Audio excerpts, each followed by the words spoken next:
This is Wednesday, the 10th of March 2021, and this is part A of the Khoodeelaar campaign, Khoodeelaar Television Channel, broadcast online on the internet only from London in the UK within quotation marks, because of the fragmentation and disintegration of the idea of the United Kingdom being perpetrated by Boris Johnson and the Boris Johnson fronted cabal. So when we use the UK, even if we don't put the quotation marks around the UK, we mean UK within quotation marks for that clear, factual, and constitutional law reasons. Now, this is the daily Boris graph or Tory graph or the lying graph, which is carrying the lie that it's completely contradictory. And Brenda, after all this time, should have learned not to be so shallow in the language and not to insult the intelligence of the people she's supposedly addressing. If the issue of race is concerning, that is to say, if she thinks that it is the allegation that her palace and her monarchy has been racist and has been racistly hounding Meghan Markle, then she should not dilute even that token reluctant concession by the stupidity that she said that recollections may vary. Since when has she become an expert on recollections and memory? And anyone on the Boris graph, the stupid morons that have run this headline, should have thought about it and should have just left it at the point where she's saying that, well, she's saying reluctantly, but she's at least saying that the allegations of racism against the royal family, so-called, are concerning and serious. That would have kept some kind of semblance of dignity. But by issuing a contradictory thing immediately after that, and saying that people remembering may be remembering wrongly. She has become an expert on memory, and she has become an expert on Alzheimer's and memory loss kind of syndrome and condition. She is saying that the woman in the 30s, the people in their 30s, have got less reliable memory than she has. I mean, Brenda is totally wrong, factually wrong. And she should withdraw that. Now, this is days after she was boasting through the mental slaves in Fleet Street that she wouldn't even bother to watch such a kind of low caliber, low level kind of interview. And then she says that the interview is actually serious. I mean, who does she think she's kidding? She's not kidding all the people. In fact, she's not kidding most people across the world. And even in the UK, even the fact that the gullibles, 52% majority in the population of mainly England, little England, that doesn't recognize the existence of the rest of the world. That little England, even little England could not resist. And there are 12 million viewers directly of the ITV outlet that actually carried the Oprah Winfrey interview the day after it was aired in the USA or from the USA. So if it is 11 million or 12 million plus in the UK, then multiply that in terms of population, in terms of proportion, and take into account the main destinations and main countries whose networks or where television channels operating there have actually subscribed to and bought the kind of right to broadcast in their countries, in their territories, in their regions, the original Oprah Winfrey interview that was aired on Sunday the 9th. Sorry, not Sunday in the USA from California. CBS television carried that on Sunday.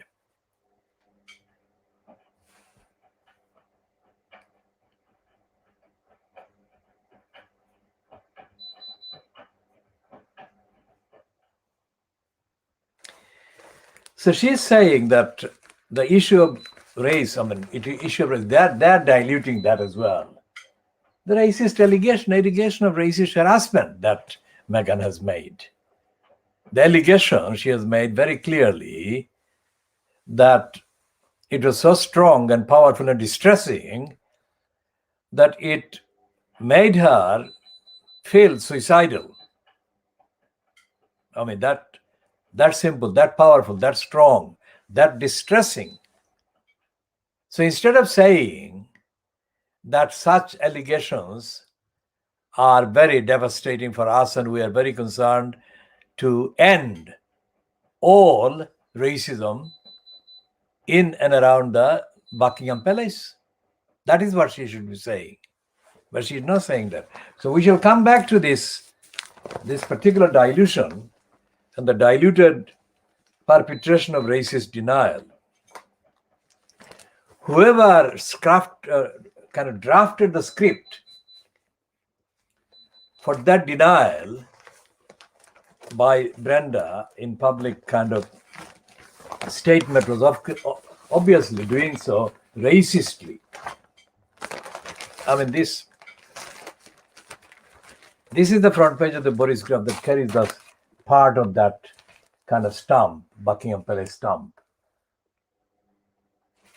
This will not save the racists from the allegations, from the charges of their being racist, having been racist. This will not save them.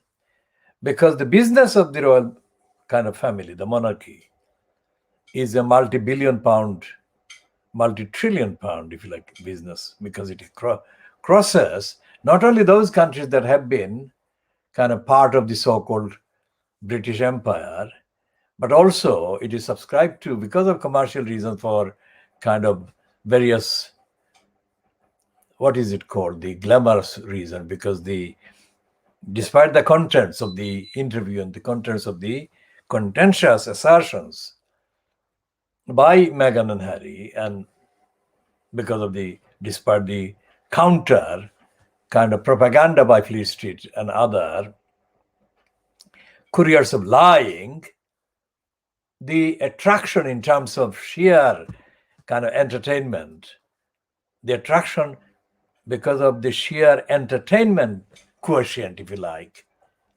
the rate, the height, or the kind of level of entertainment through the media, through television, and through the tubes and online. That attraction is rising, not because the original kind of characters featured are rising in terms of quality.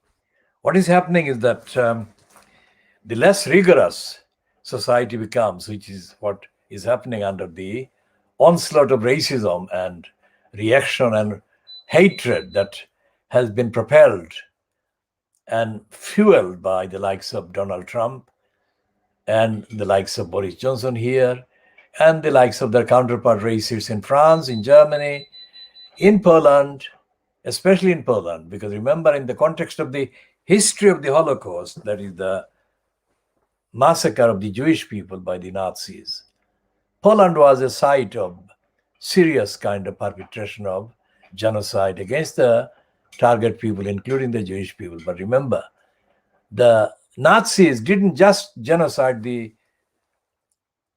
commit genocide only against the Jewish people. They did that against other people.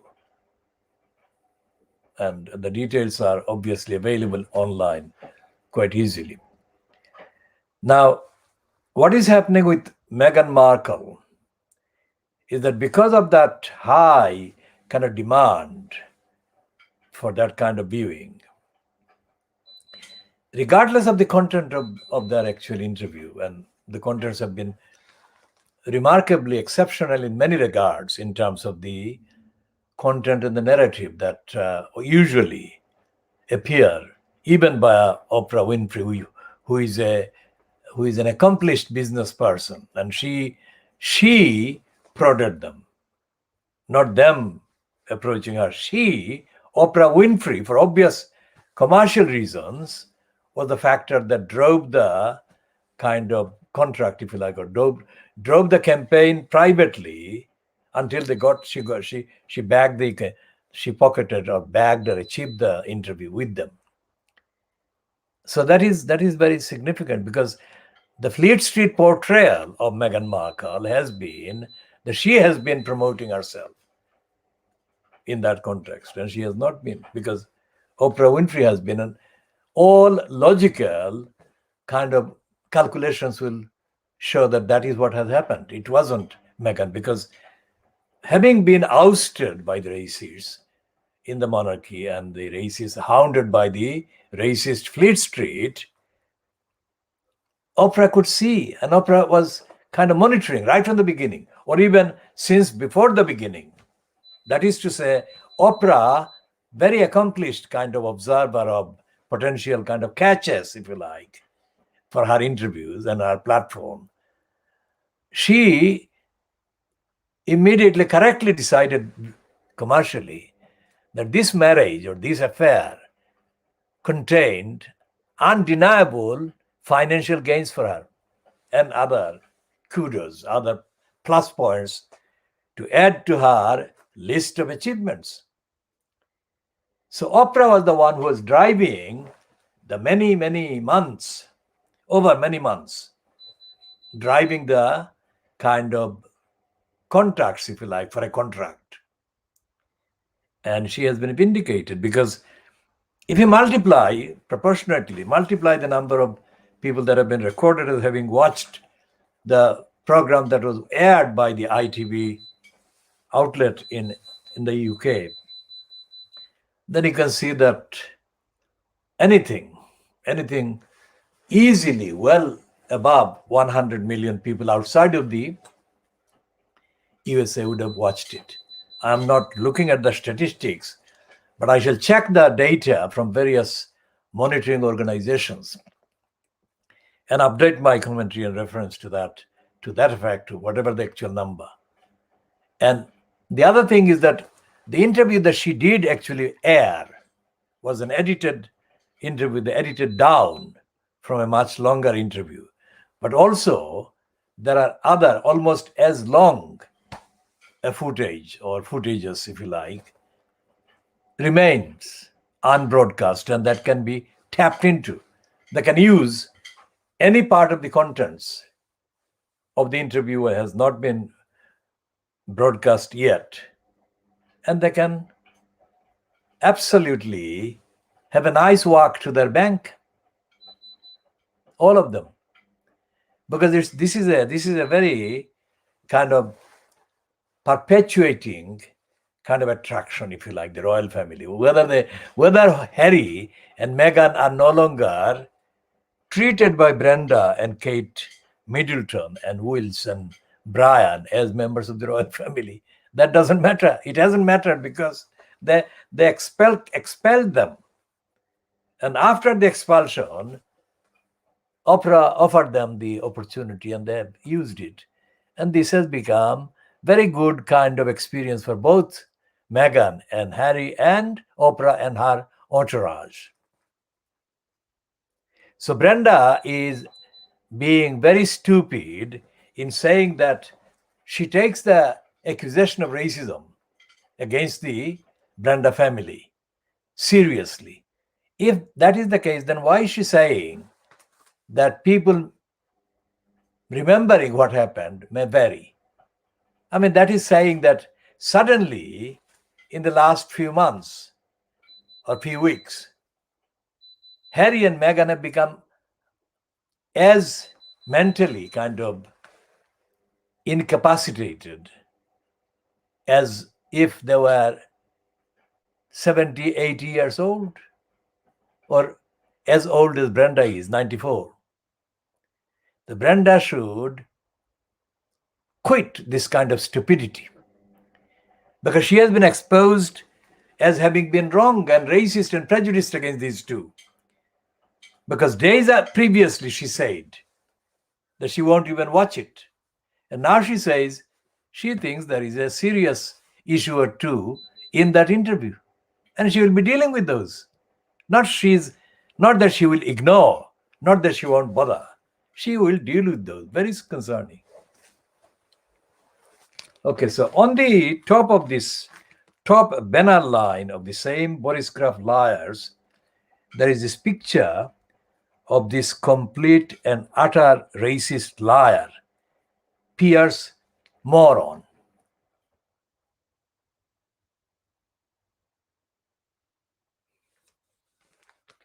And they are admitting, even these liars at the Boris Kraft are admitting, did Piers Morgan's fate, that is to say, his walking out of the ITV altogether yesterday, not only walking out of the chat that Alex Beresford was continuing, listing the lies and stupidities and embarrassing antics of Piers Moron yesterday morning.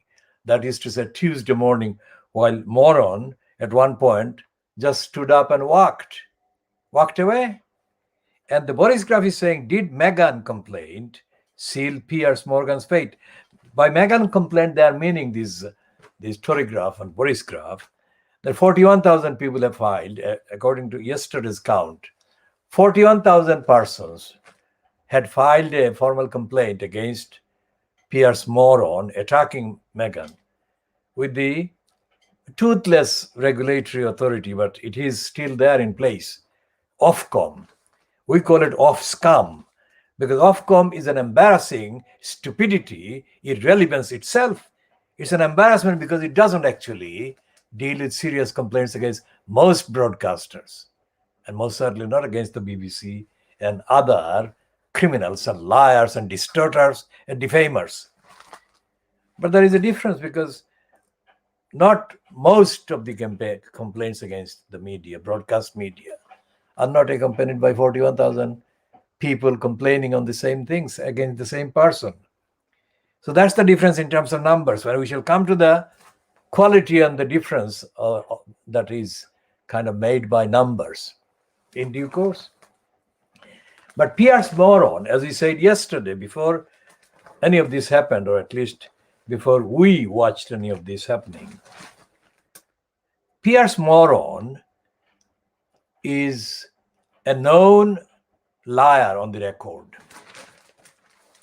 And Piers Moron is worse. He's a known racist liar on the record.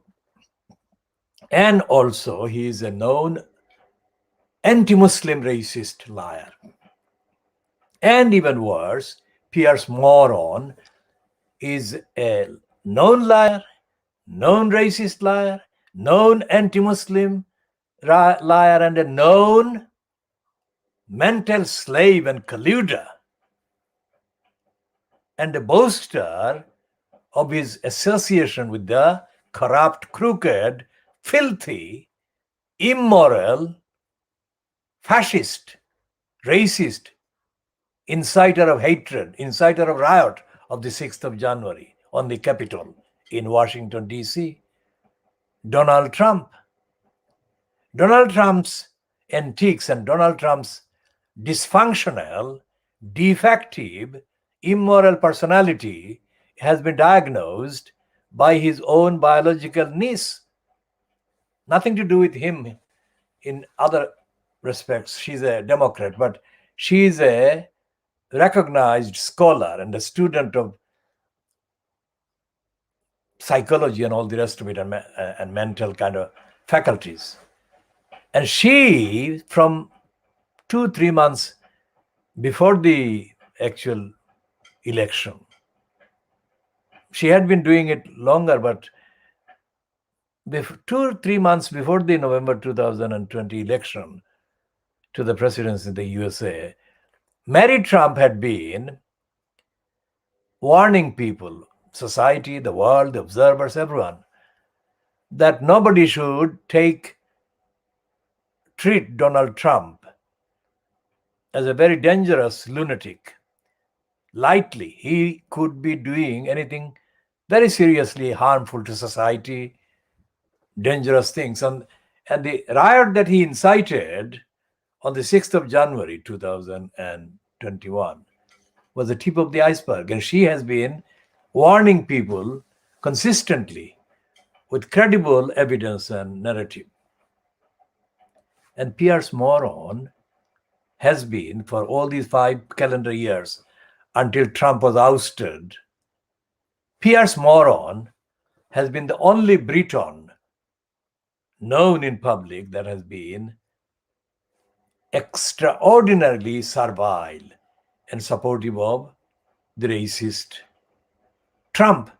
Pierce Moron has spewed more racist servility, and he has spewed more attacks against anti-racists and against genuinely credible critics of the dangerous lunatic Donald Trump than anybody else. No, he has been even worse.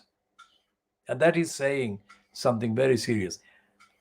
Pierce Moron has been even worse in his support for the racist and the anti-Muslim hate spewer Donald Trump than Nigel nasty racist Farage.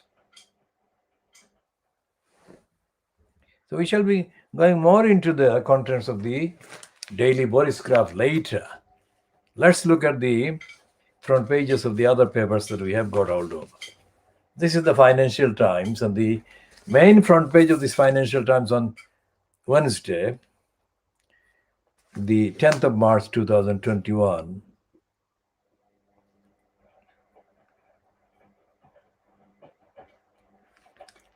has got one of the 3 banner pieces featured on the banner headlines of a kind of brief summaries. Is Martin Wolf is saying that we need to act fast if we want to save the planet. So that's a overdue kind of statement of concern for saving the planet, which is not reflected in the ordinary Fleet Street papers. So this is rare, but this is absolutely overdue, that one.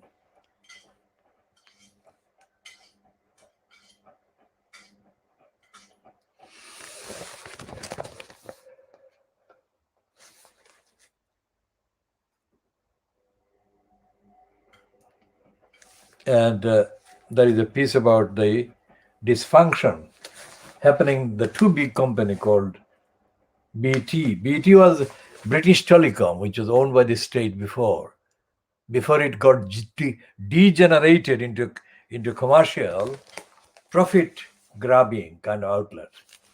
And since then, the service that the people are entitled to has been kind of declining because of the corruption inherent in the floating of BT into such a big outfit that controls most of the lines and alignment and all the rest of it.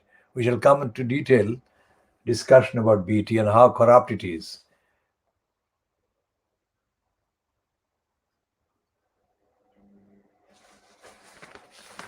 And there are people who are kind of given bylines on the Financial Times, people who are of Asian kind of origin or identities, the majority of them Indian or Hindu, and that is significant. I'll come to that in terms of economic kind of relevance of religion or the alignment with the Brahminists fronted by Narendra Modi.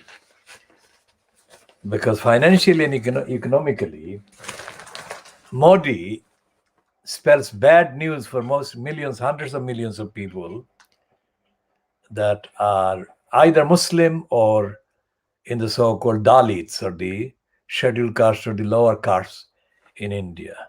So let's say half of the population in India, more than half of the population in India, in my understanding, are being denied basic rights and are cast in poverty and pushed into poverty.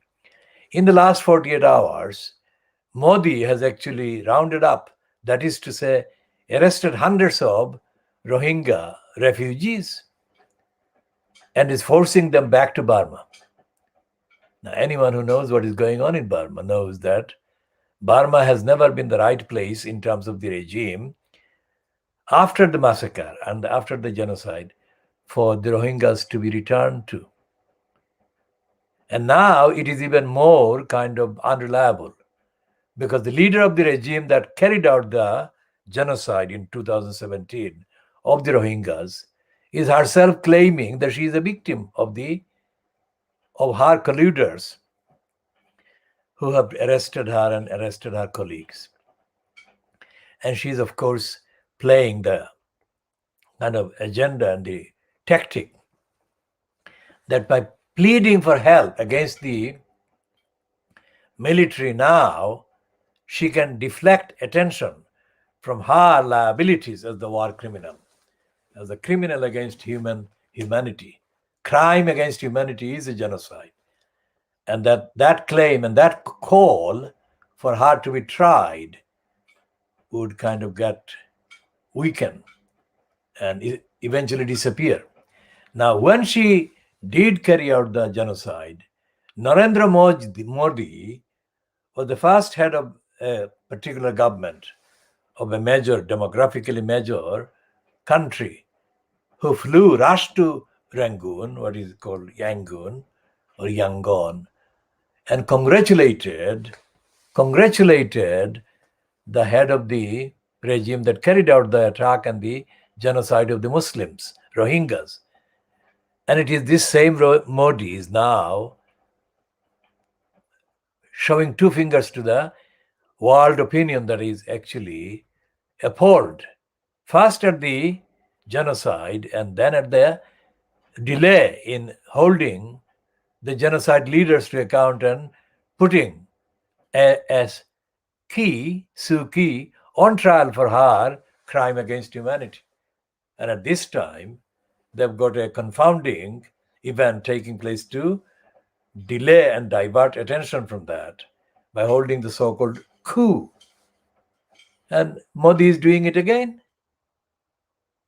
He is aggravating the sufferings of the victims of the regime, whether the regime was doing the original genocide or now pushing any number of Rohingya refugees to go back to Burma.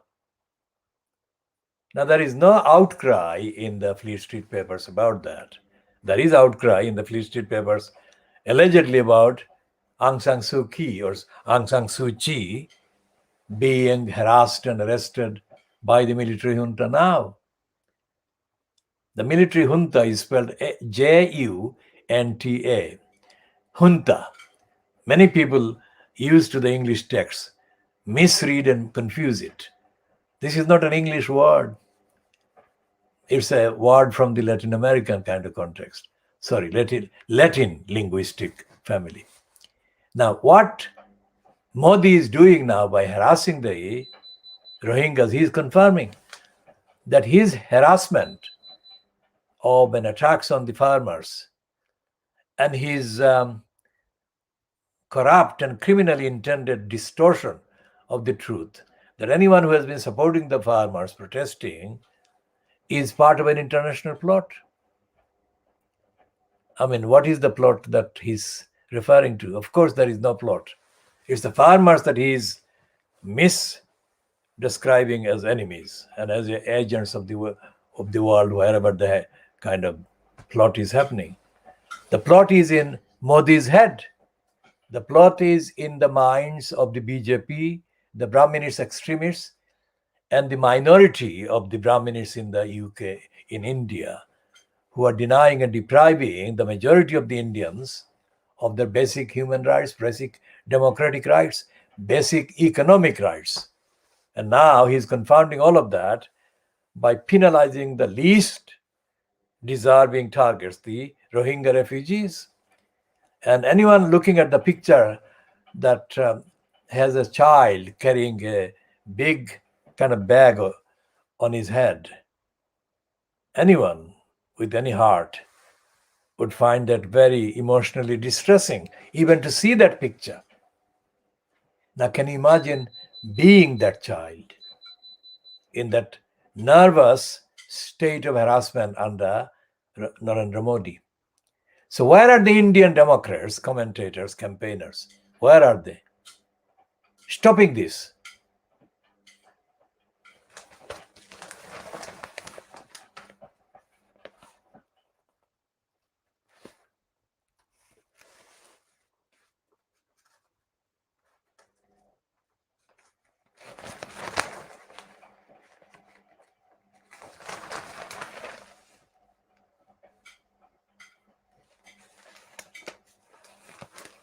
And here is a right-wing Indian. Now these are the elements that actually contribute to fascists gaining ground and gaining respectability. Now, why does the Financial Times carry this criminal, this complete criminal kind of decadence called Janan Ganesh? This sickness is worse than Pierce Moron. Now this criminality has been given an opinion spot on page 23 by the Financial Times.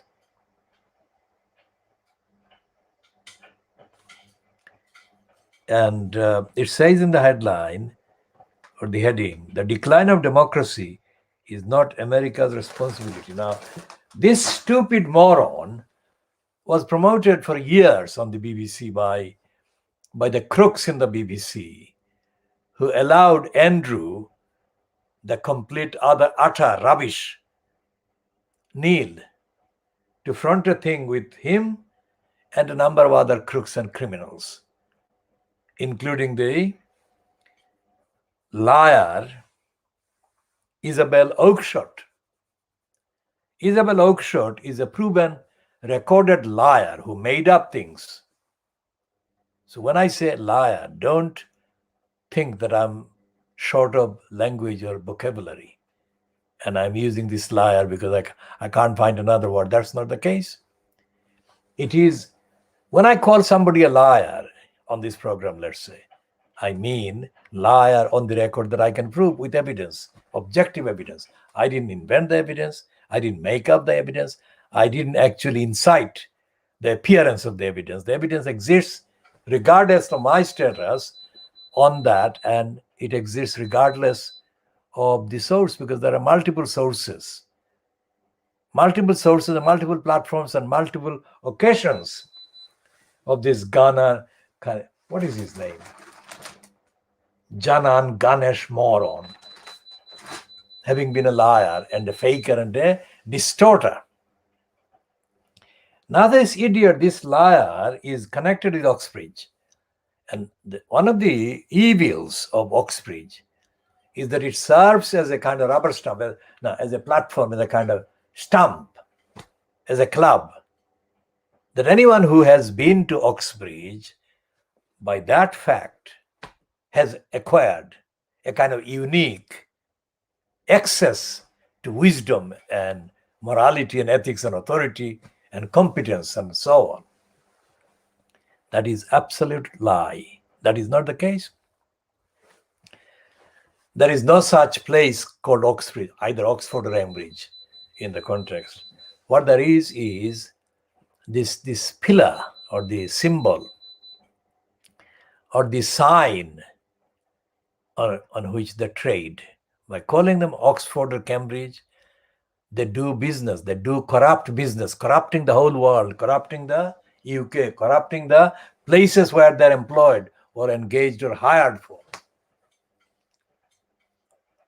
The source of wisdom, intelligence, and truth lies universally. It's not confined to a building in Oxford or Cambridge.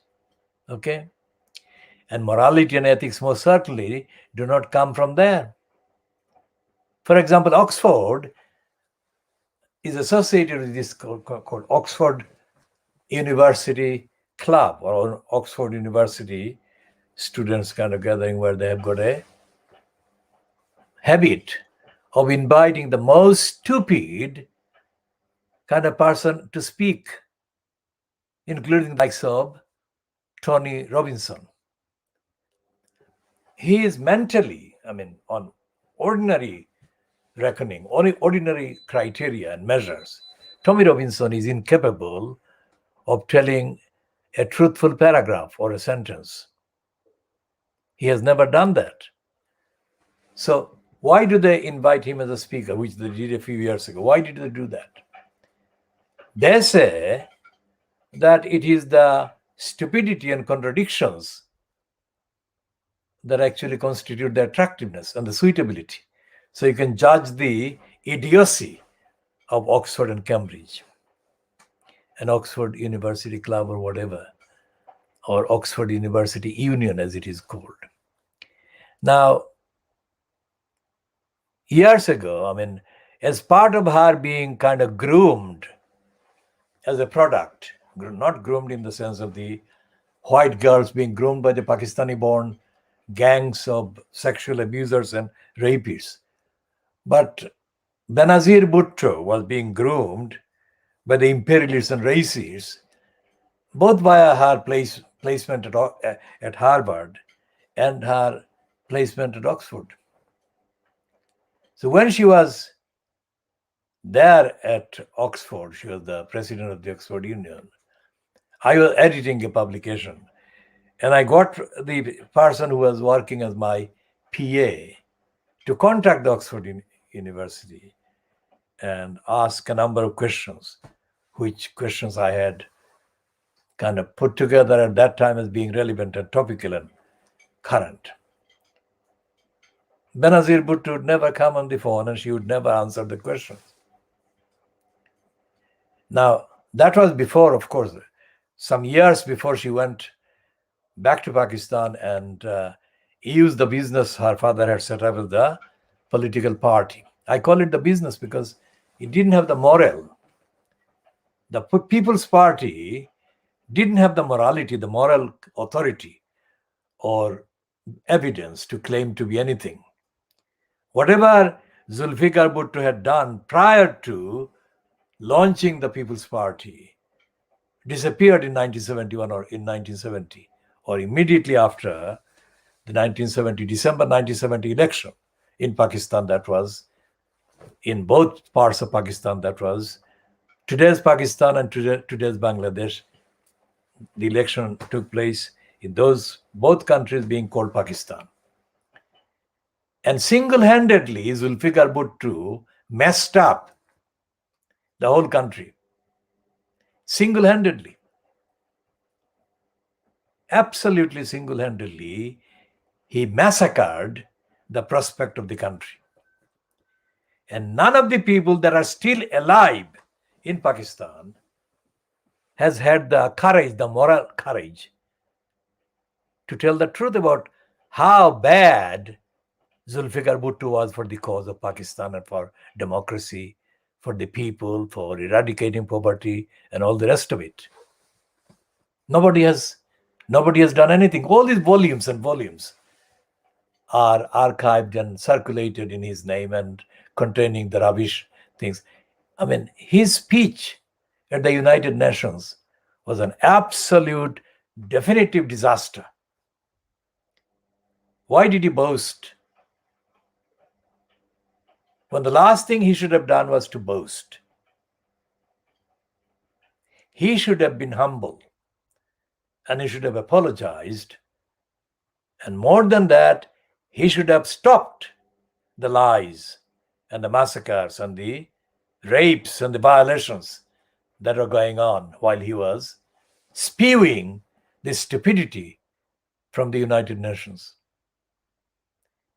And the people in the world who were observing what Bhutto was saying there, people in power, in positions of power, everywhere, wherever, in the media, in the countries, in the various other countries, owed a duty to the victims of the attacks by the Pakistan army on the innocent people to speak out and talk, not based on religion or whatever. They should have talked more about the humanitarian disaster and the crimes and criminality that Bhutto was responsible for. Who gave him the mandate? Who ever gave Zulfikar Bhutto the mandate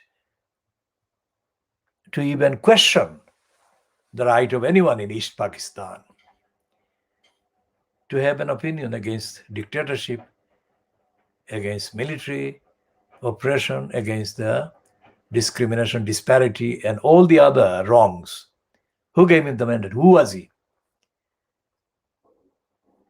The only justification, the only criteria on which Bhutto could suggest that he had a say, or he had a right, or he had a call to say anything, would have been as measured by the actual consequences and impact of his words and his roles and his schemes on the children and the women and the other people, innocent people, non-combatants, who were bearing the brunt of the massacre and the murderous assault by a military. I mean, these individual people, these were not military. They were not at war. They didn't declare a war against the army. The army was there to defend the kind of legitimate territory of a legitimate state. By attacking these people, they were not doing any of that. So the Pakistan army needs to be held to account for that, and needs to be held to account by being made to give the evidence as to what right did they assume and on what basis. International law, national law, and all the rest of it. So this is the latest reminder for Imran Khan that I'm making. Whoever is watching this needs to tell Imran Khan that I'm not talking about Bangladesh of today or Bangladesh 1970 or 71. I'm talking about the rest of Pakistan itself. What is going on in various parts of Pakistan today? In Sindh, in Balochistan, and in the rest of the country. And even within Punjab, which is where the majority of the problems actually come from, do decent Punjabis think that this is a good thing? That Pakistan should be known for the crimes against humanity that its army carried out against the people of East Pakistan.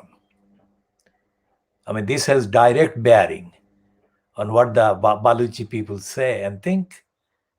And this has got direct bearing on what the Sindhi people say and think. Larkana is in Sindh, but Larkana is not Sindh, let's say. I've just made a point there. And the treatment of ordinary Pakistanis by the Pakistani kind of governments and regimes and forces, these are of more importance than the manipulations and the corruption and the calculations and the conspiracies on which the various parts of the state of Pakistan operate. Let's put a reminder about Trump. Okay, Trump is not gone because he's still doing all kinds of wrong things and damaging the society. But Trump never thought that he would be out.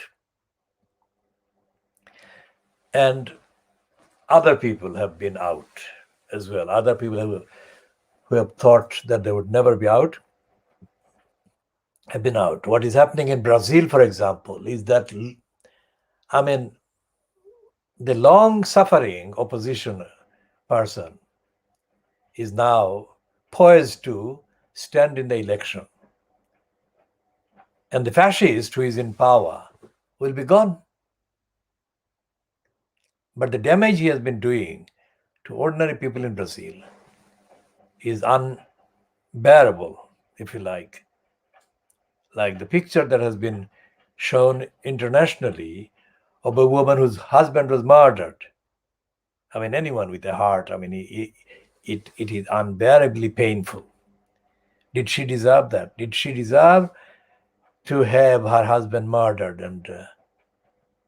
And this is multiplied 1,000,000 times across Brazil. Okay, it's Rio, where most of the gangsters are ruling the roost as the riots continue. But in the rest of Brazil, which is the biggest country in the continent, millions of people are suffering. And so therefore, the United Nations failed in Pakistan, or in the case of Pakistan, and has failed since, because it has not maintained the demand for justice for the victims of the Pakistan Army's massacre and genocidal attacks in 1971. The same thing is doing, the United Nations is doing the same thing about Burma, the Rohingyas. And it is doing the same thing about the Yemenis. And of course, it is doing the same thing about many people, many hundreds of millions of people in India, in Brazil, and of course the Uyghurs in China, an example. So what we do in this program is to highlight those things and talk about the things, not necessarily at the length that we should be talking about, but just to kind of raise the issues that are absolutely important to be raised and are not being raised by anyone else. Not in this way, not to this extent, not in the same way that we create the narrative, which is objectively based internationally, and it's nothing to do with any individual party, anyone's individual careers, and most certainly not my career, because I have never, ever pursued a career, contrary to the many people along the way who have treated my stand against some injustice at a given time as being part of a display for my career, my CB. It has never been so. And I have always said that it is nothing to do with career or kind of, I could have taken any state position. I could have assumed a state office anywhere, anywhere within my reach, that is. But I haven't done that. In fact, I've said no. And I'm still saying no. So this campaign is in order to help people with that understanding, with that experience, and with that background, and with that level of authenticity and vindication. Where are we? We are talking about Brenda, the Queen of England. And we're talking about the first one, not necessarily the last one, the first one to be held to account, at least to a limited account, but to an account without any doubt. Piers Morgan. When he walked out of the kind of studio and left the live discussion that was going on, and Alex Beresford, one of the co-presenters, was speaking, probably some people from previous incidents may have thought that, well, now he won't leave forever. He's just doing a kind of temporary display of temper or something. Now, it is not so, because ITB think that 11 million people or 12 million people watching that interview matter more to them than Piers Morgan having a platform to himself to say defamatory things against Meghan Markle. Because he thinks, or he thought up to at least this week, Piers Morgan, that Meghan Markle owed him some kind of connection. He said that she knows her. He said that he has known her. He hasn't. He's a liar. Because whatever connection he made with Meghan Markle in the time, in the year or years that he says he did, was nothing to do with Meghan Markle making a pass at him. It was him trying to ingratiate himself to her. That's what happened. And she decided that she had a life to move on with. And he has misinterpreted all of that as if it's a snub on to him. Now, he was already married, or he had been kind of, well, he had been married long before, let's say, Meghan Markle appeared in the public kind of sphere. And he would have not known her. No way. She only knew her because she was an actress and an active actress at the time, or actor. And he was what he was doing after getting to the USA and California Morgan went there only after being sacked for lying, let's say.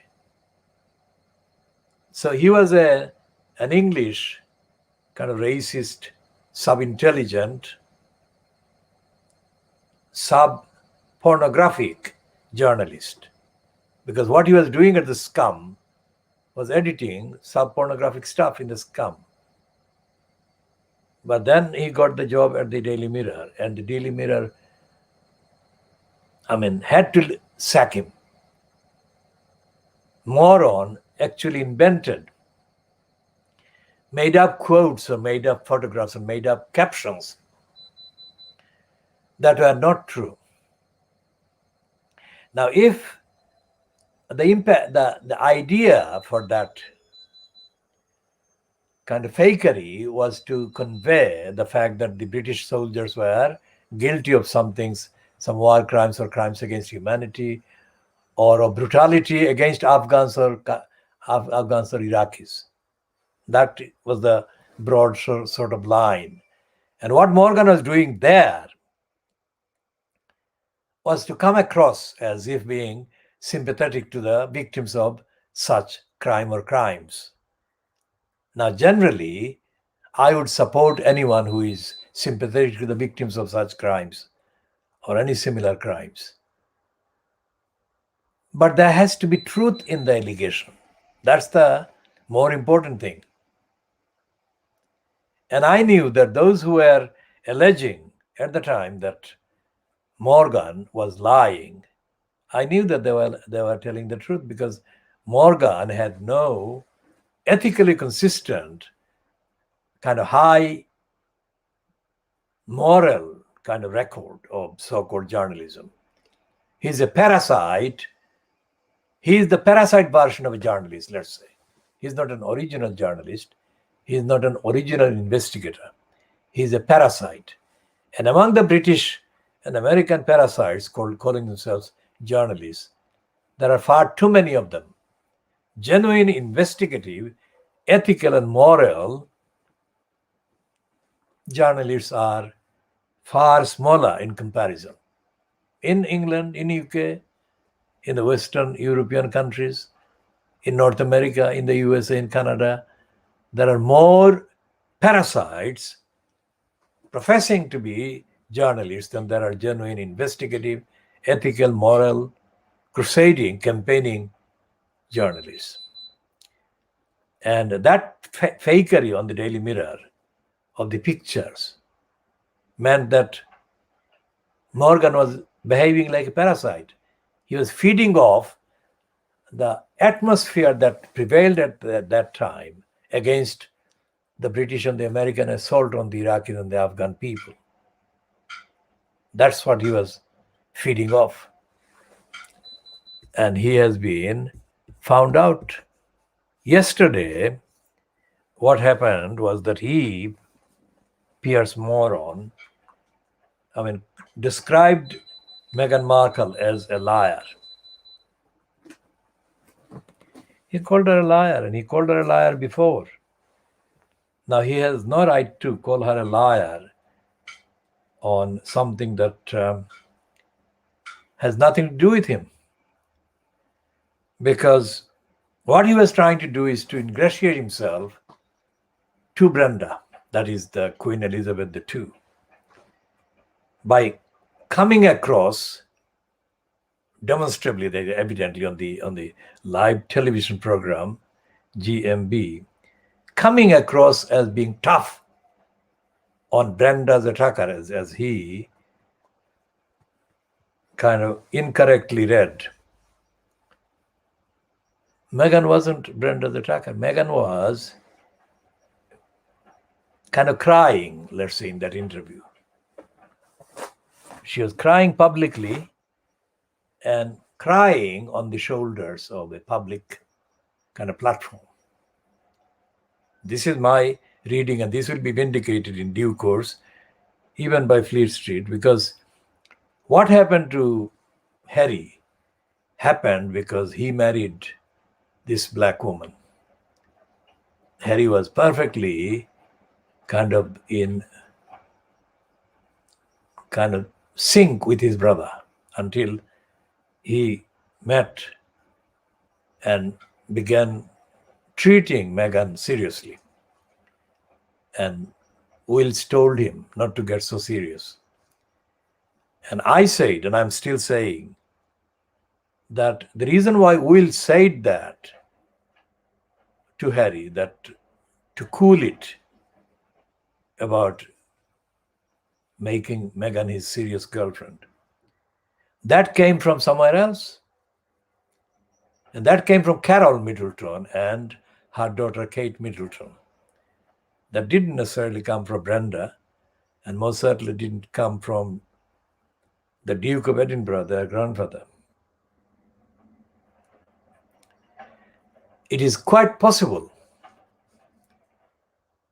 that Camilla and Brian, that is Charles, were somehow kind of colluding with the agenda of harassing Meghan out of the royal kind of platform.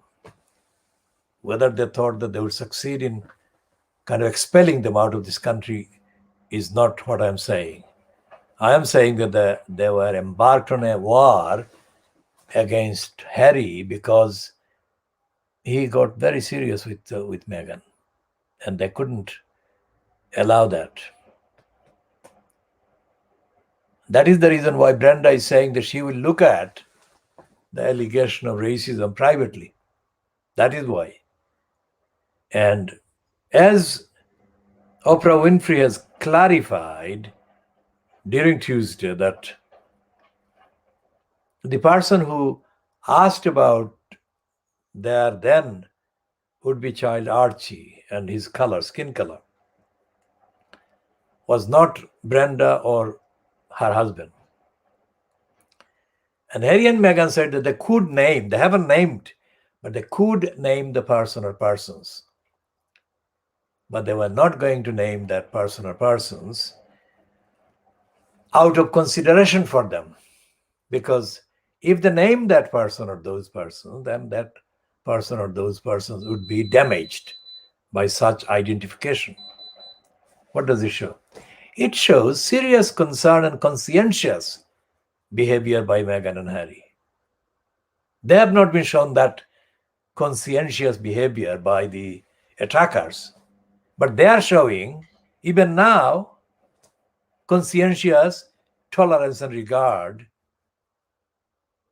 for the future of that person or persons who asked about the skin color of the child before the child was born.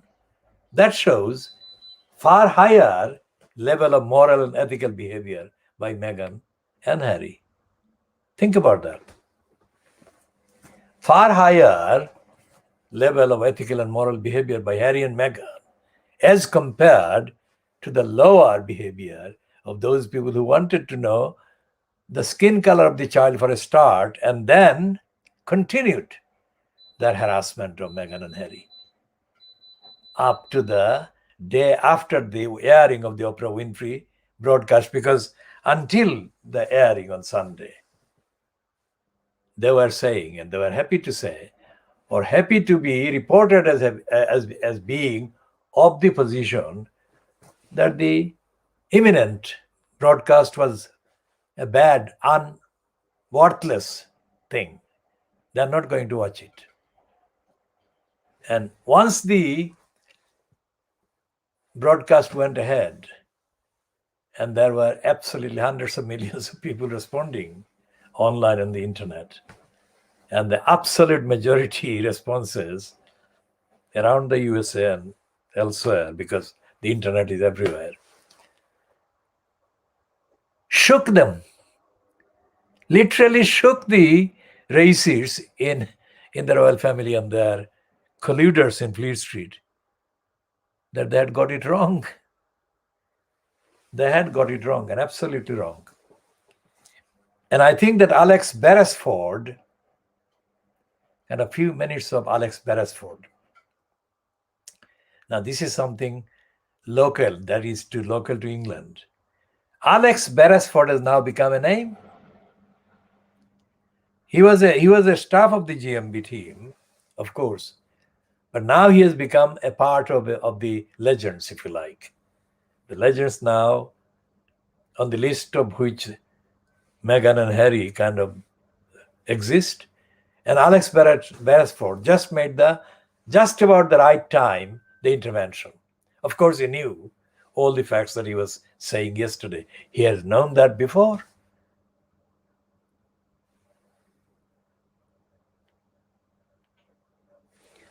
And this other name that came up, there are three African origin persons that have hit the kind of screens in defense of Meghan Markle and against the racists. None of these three, until this kind of past week or just the past fortnight,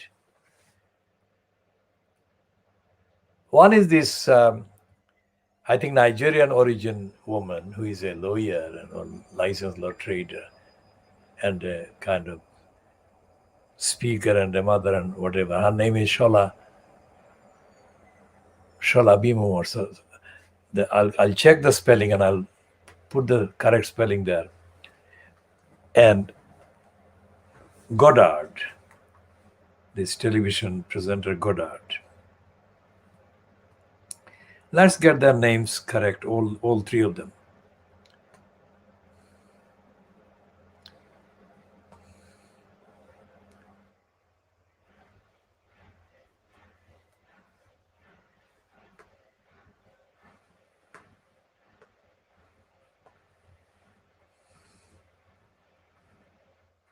So this one is a Trisha Goddard, who is said, let's say what Trisha Goddard did. Okay. The Indie is saying, the I newspaper is saying that Trisha Goddard brilliantly calls out Piers Morgan after his attacks on Meghan. Now, this is a piece byline to Clara Hill yesterday. And Trisha Goddard has been praised. Text in which that kind of conversation happened is automatically racist. If you are working against a backdrop of non-stop stuff, it doesn't take one straw, only takes one straw to break the camel's back. And what gets me is why is everybody else such an expert about racism against black people? I'm sorry. I'm sorry, Piers. You don't get to call out what is and isn't racism against black people. You can call out all the other stuff. I'll leave you to call out all the other stuff you want, but leave the racism stuff to us. I think when Meghan Markle... So that is the main point that Trisha Goddard made to the racist moron Morgan yesterday. And then there is the other guy, other person, who is that?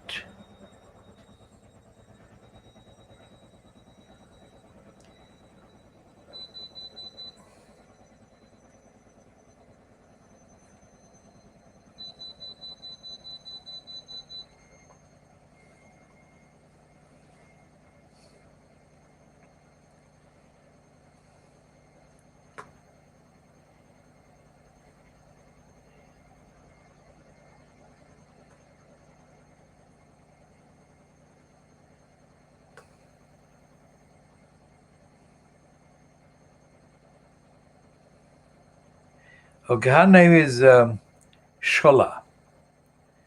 And her name is Shola Mos Shogba Mimu. Shogba Mimu. Now, Shogba Mimu is a name that I remember from the 1980s as one of the black person who came for support from the organization, the London Collective of Black Governors. And I helped as much as I could. I'm not going into too much details about that Shogba Mimu. It was a man, African man, and he came to me and I helped him during at least a year. Due to data protection reasons, I'm not going to go into the details, but it suggests to me that that name was rare, and the first time I heard that name was when I helped him. Now, this woman might be related to him. I am not saying she is, but she might be. Whatever it is, she has made a stand against Piers Moron and against the BBC audience from the Nick Campbell display on the BBC One television. Now we shall talk more about Nick Campbell later. Nick Campbell is another racist presenting various television programs and broadcasting on various things. And these racists, I'm calling him racist because of the record, not because I'm being emotional or kind of being inconsiderate about his actual right to be given a fair description.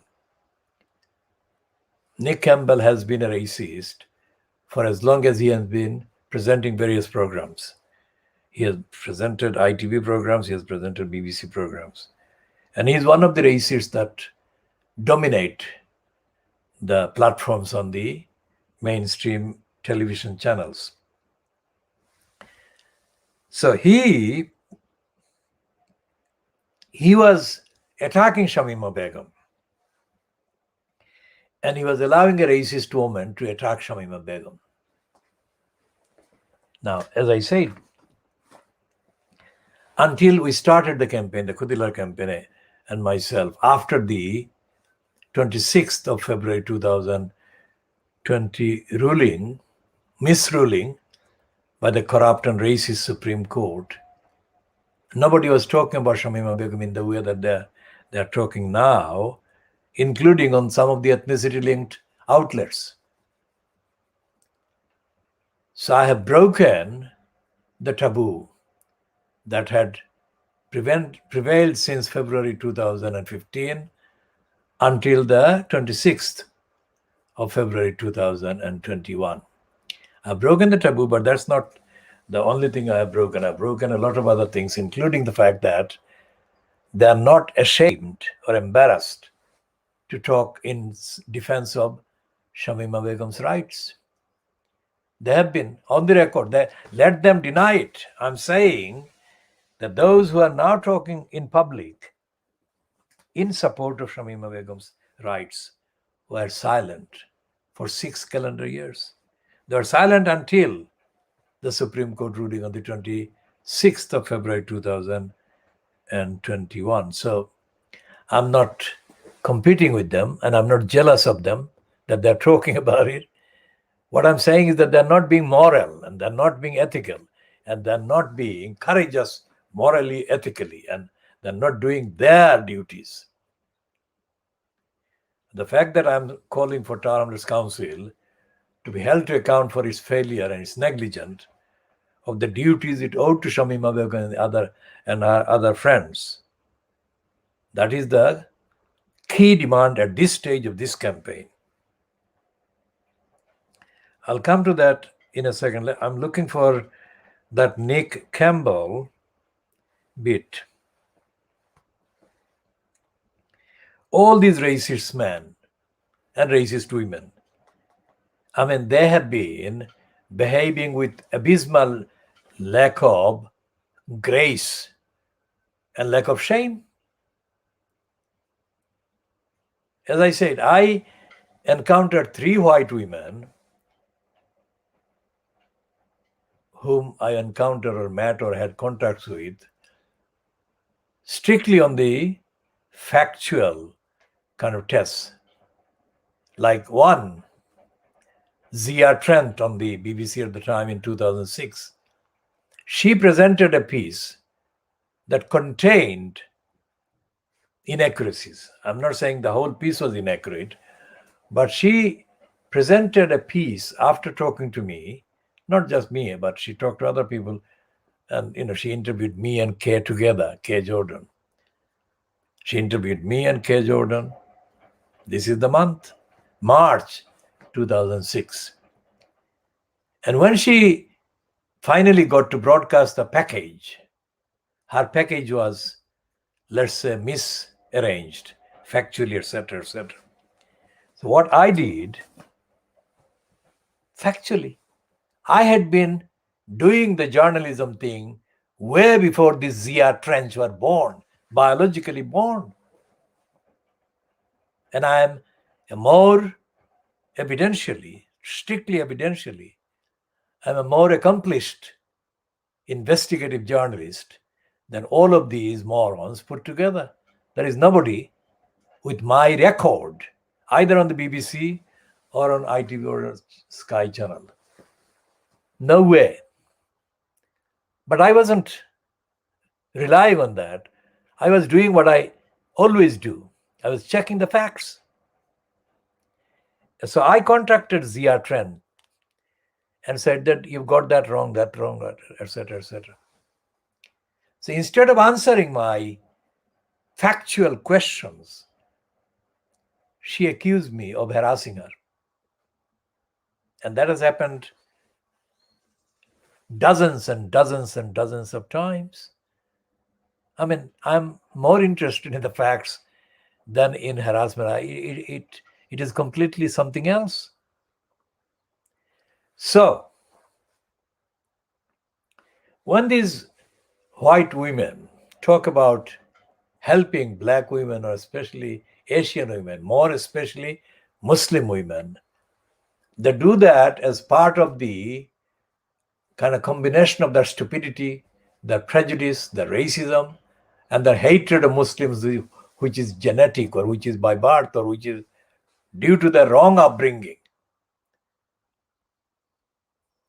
So when they say that, they come across as if they are the rescuers and saviors of Muslim women.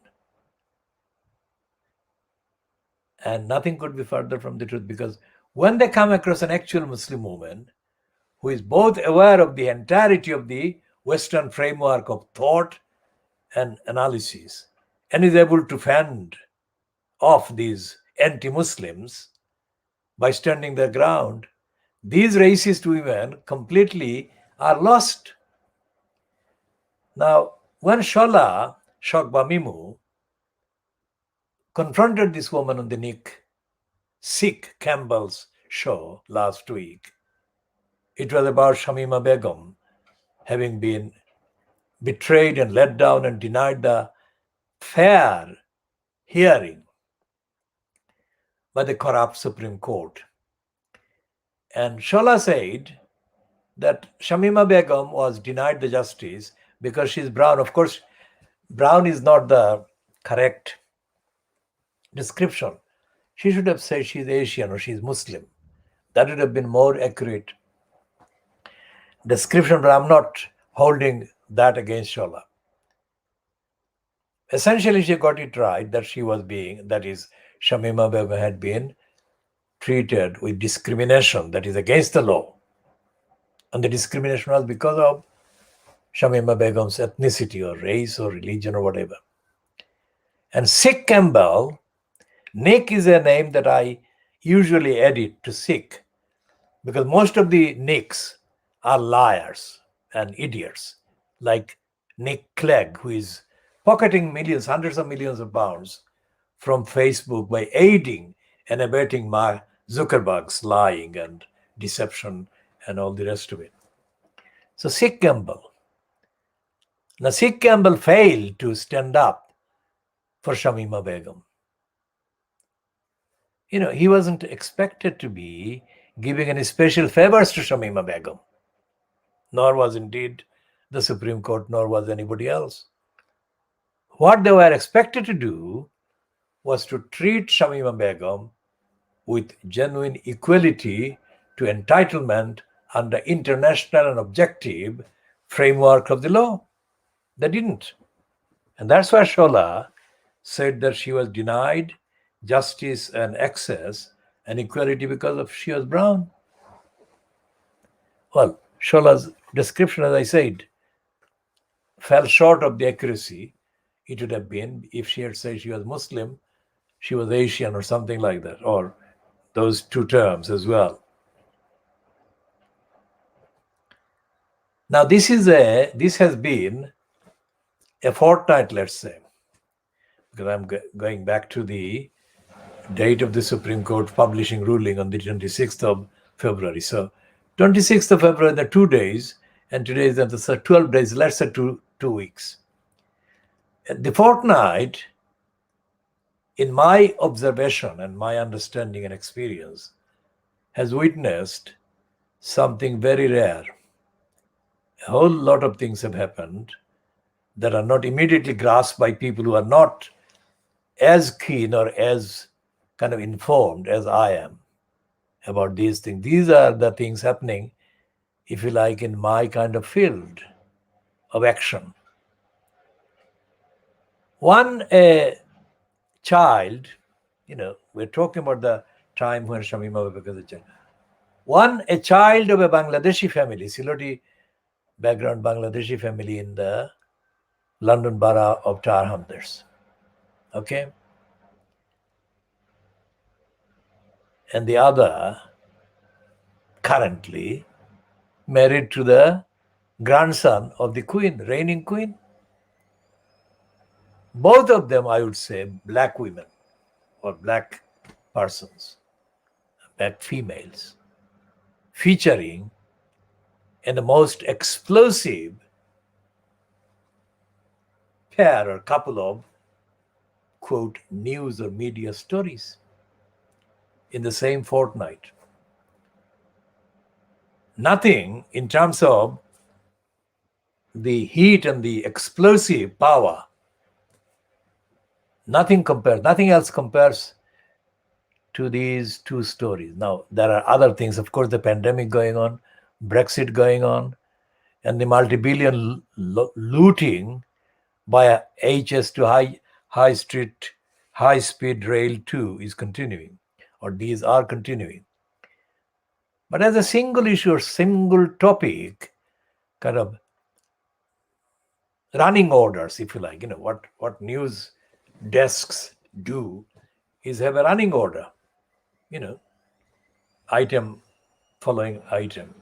And the running order has been led, full stop, by Shamima Begum.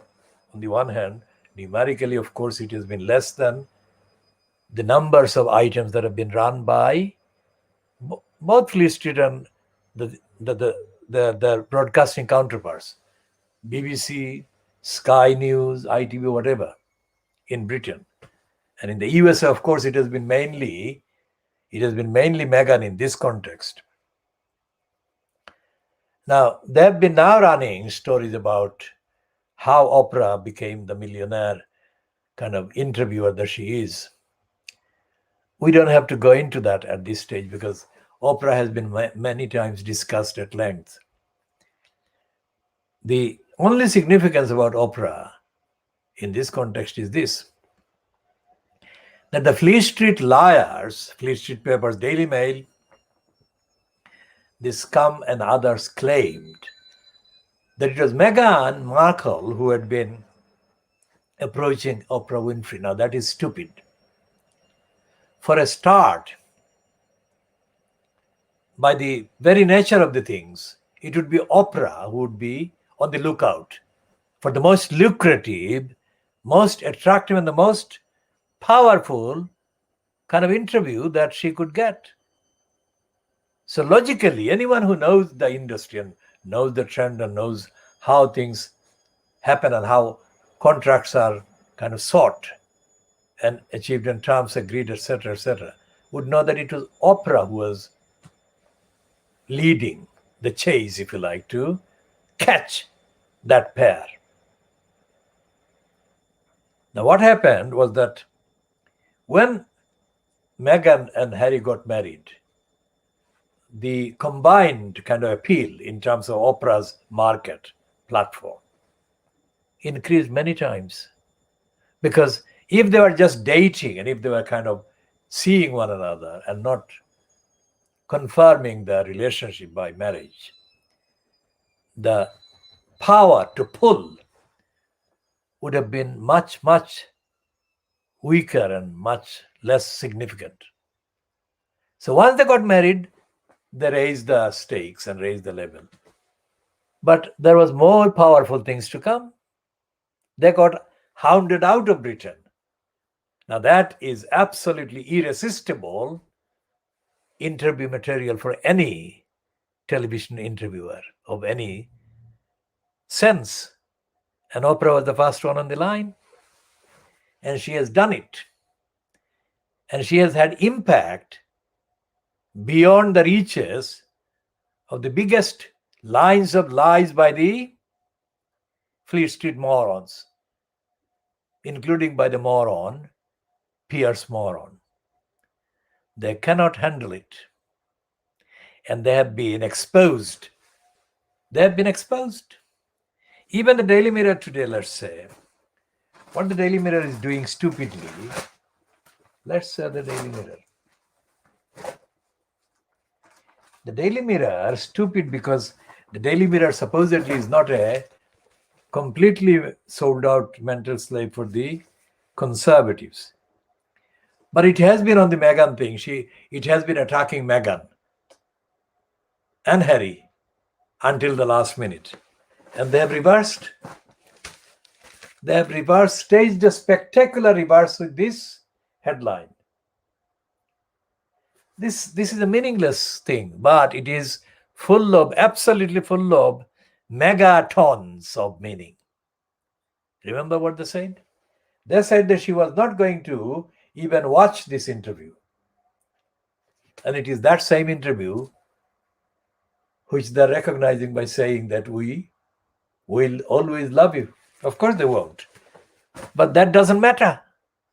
The lies are compounded and many times over confirmed and vindicated that they lied. And they are racist and they have been racistly harassing and hounding Meghan out of the UK. And they've always taunted Meghan in accordance with what suits the racists in situ, that is to say, in place, in the Buckingham Palace or in the so-called royal family. They have not done anything that has contradicted, let alone exposed, the lying royal racist family. So yesterday, when Morgan was forced to kind of walk out of the ITV GMB studio, he had no option there. He had no option because if Alex Beresford continued speaking to his face in the studio, telling Morgan that he was a racist, he was a liar, and he was a petty-minded kind of sidekick, and he was completely not the central person, and that he was abusing all his positions, Morgan would have to take a drastic action like he and his kind of co-racists caused Meghan to kind of contemplate, that is to say, contemplate ending her life. That is what part of the interview said. Morgan would have been justified if he said that he felt suicidal when he was being correctly attacked by Alex Beresford. So when Morgan actually had to walk, that was not just an emotional thing. That was the only thing that could keep him alive. Otherwise, he would have melted, literally melted in there in the studio. He would not be able to cope, and he couldn't cope. So he walked out. That's my take on it. And yesterday, the Daily Mail said that they had devoted 25 pages to the thing. Now, today, how many pages are they doing that? Now, today they've got C pages 2 to 15. So that's 13 pages there. And the front page, there is 14 pages, yeah?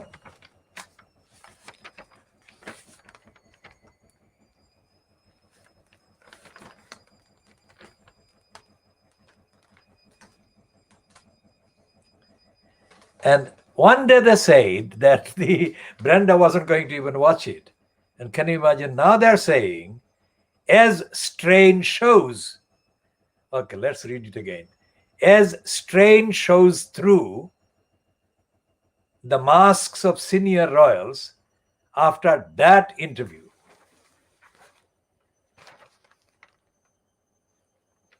What are they saying? They're saying that interview not only was watched, but it devastating what it was. And all these royals, the racists, showed the strain. And the strain was not being hidden or kept covered by the masks. The strain was aware on their each of the four faces: Kate, Wills, Brian, and Camilla. And that statement, which is a collective statement, says that we are saddened and we will deal with it privately. Of course, they will deal with it privately. How can they deal with it other than by private kind of continuing plotting and secrecy? And they're saying that they've got a poll. That is not the royal family saying it, but the poll. They've had to stage a poll. And the poll says, now strip them of titles. I mean, this is contradictory. If the revelations, and they are not all the revelations, if the revelations, the ones that have been made in the first airing of the Oprah interview, if it is so effective in overturning all the pretenses of the racists and all the denials of the racists, no matter whether they deal with it privately or not, doesn't matter. That's not of substance. The fact that they recognize it has happened is what matters. And as I said yesterday, the royal family is done for. It has to quit being racist, or it has to cease. And around the world, the market of the royal family is not in Canada, not even in the USA. The royal brand sells kind of profitably, sells right across Asia and Africa. Huge. Because there is a brand, because of the imperialist kind of tenures and brainwashing and other, the hold that they had. The hold they had on the branding and the promoting of the image of the royal. And the Daily Mail, typically stupidly and in denial and idiotically, says, Queen pointedly says, like Queen pointedly says, she hits the truth with her pointed denial. The denial cannot destroy the truth. So even if the Daily Mail pointedly says, recollections may vary, she will have to concede and she will have to apologize for the racism that has been disclosed now.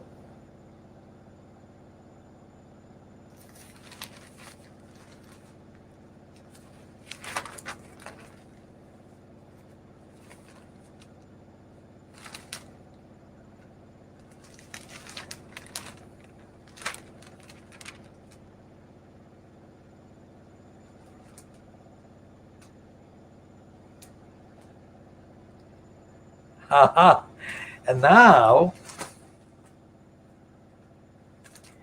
well, the Daily Mail has become a supporter of the Pakistani.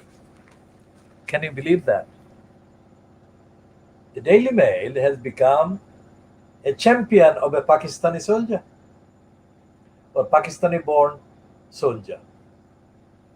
Absolutely fascinating. Let's see what distorted, what grotesque distortion. This one is by Sarah Vanity. Sarah Vanity is the wife of the proven liar and sick-making stooge, Michael Gove.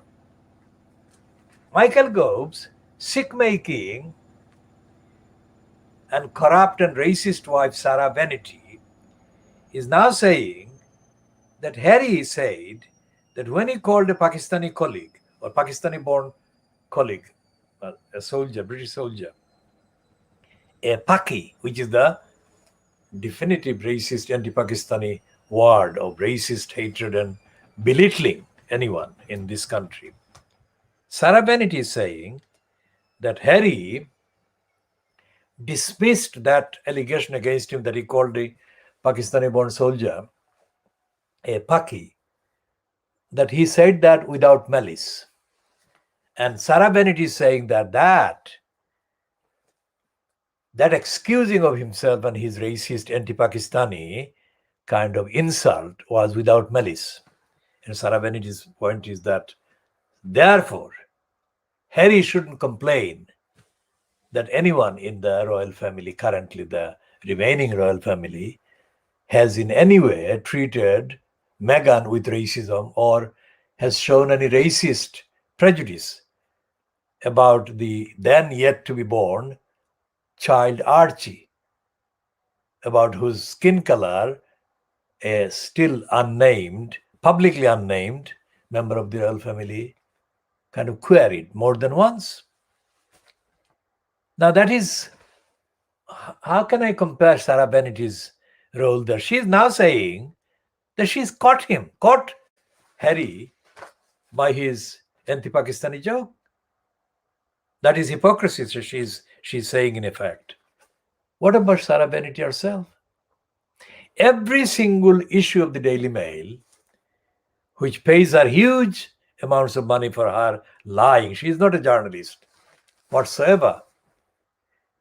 She is not a journalist in the sense that she does not carry out and has not ever carried out any independent investigative journalistic piece or work or project. She is there because she is part of the in crowd, if you like. And Michael Gove, one of the most dishonest members of parliament, one of the most dishonest journalists ever, is a paid slave, house servant of Rupert Murdoch.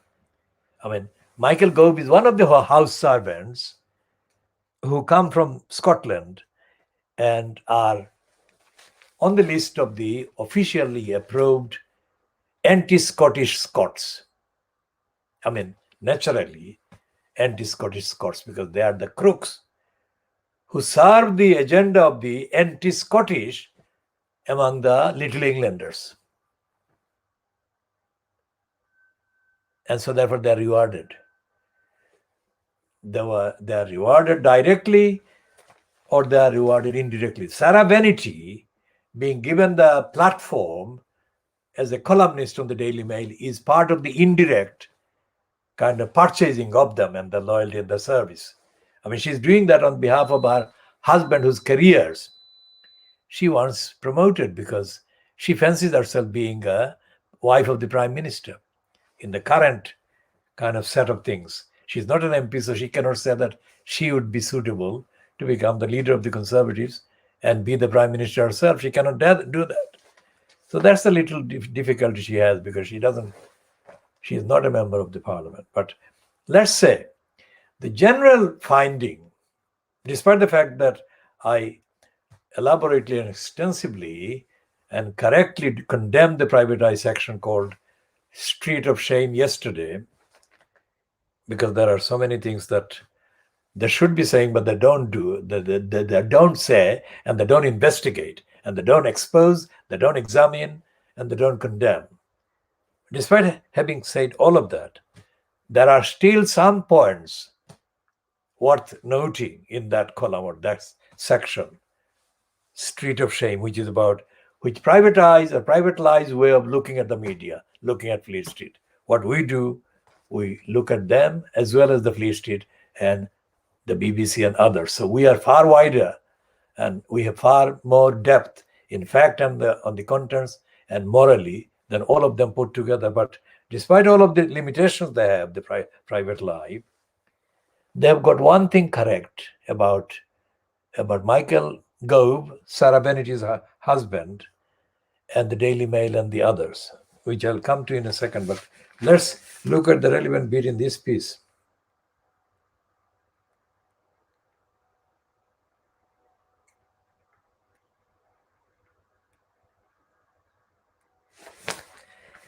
And I mean, Sarah Bennett is kind of very annoyed that Meghan, I mean, I'm not a fan of any of those people, nor am I a fan of the way I think that they do the networking. But I'm just referring to the facts in context and the various abuses of the facts. Now Sarah Bennett is very uncomfortable that not only has Meghan got Oprah Winfrey as a close friend or as a good friend, but she's also friends with, or she has got her best friend in Michelle Obama. Now, why should Sarah Vanity be uncomfortable with the black woman who was the president's wife, with the black woman who is the wife of Harry, a member of the royal family? Why should she find that extraordinary or illogical? But she is, because she's saying, and she's using or abusing Michelle Obama's kind of historic, if you like, comment against Donald Trump during the 2016 USA election. Because when Trump was lying and abusing black people,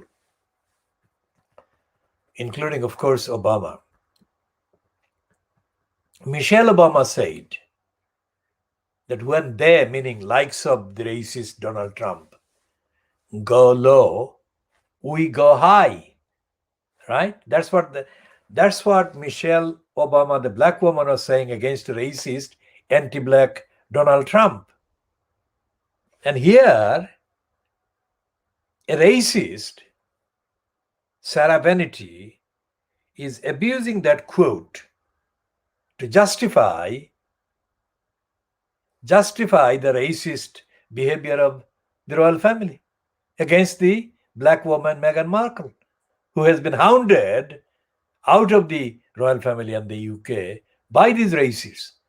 So it's not just putting Michelle Obama's famous quote upside down. It is committing a crime of doing that, because she knows that she is lying and she is abusing that quote. That quote was without doubt against racists and racism. And that quote is now being abused for racists, trying to find an excuse. I mean, how low can they go? I think I add my quote to Michelle Obama's quote. How low can they go? And they're still going low. And the descent into the depth of the lowest of the low must be stopped by our continuing to go high at every level, morally, ethically, evidentially, transparently. And that's what we are doing in this program, highlighting and diagnosing the immorality, the immoral descent of the racist British royal family, as exposed in the interview broadcast by CBS under the Oprah Winfrey banner and rebroadcast round the clock around the whole globe by thousands of outlets. This is something that has been broadcast 1,000 times. Let's see a quick check on the broadcasting digital data and statistics.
Well, the independent, the iNewsman, the independent website is not giving the viewing statistics from around the world yet, not in the piece that we have just checked.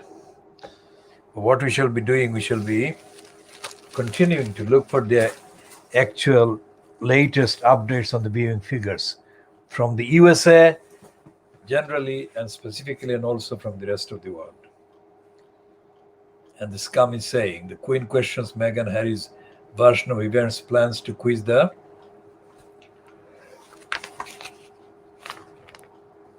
This is the Sun, Rupert Murdoch's scum.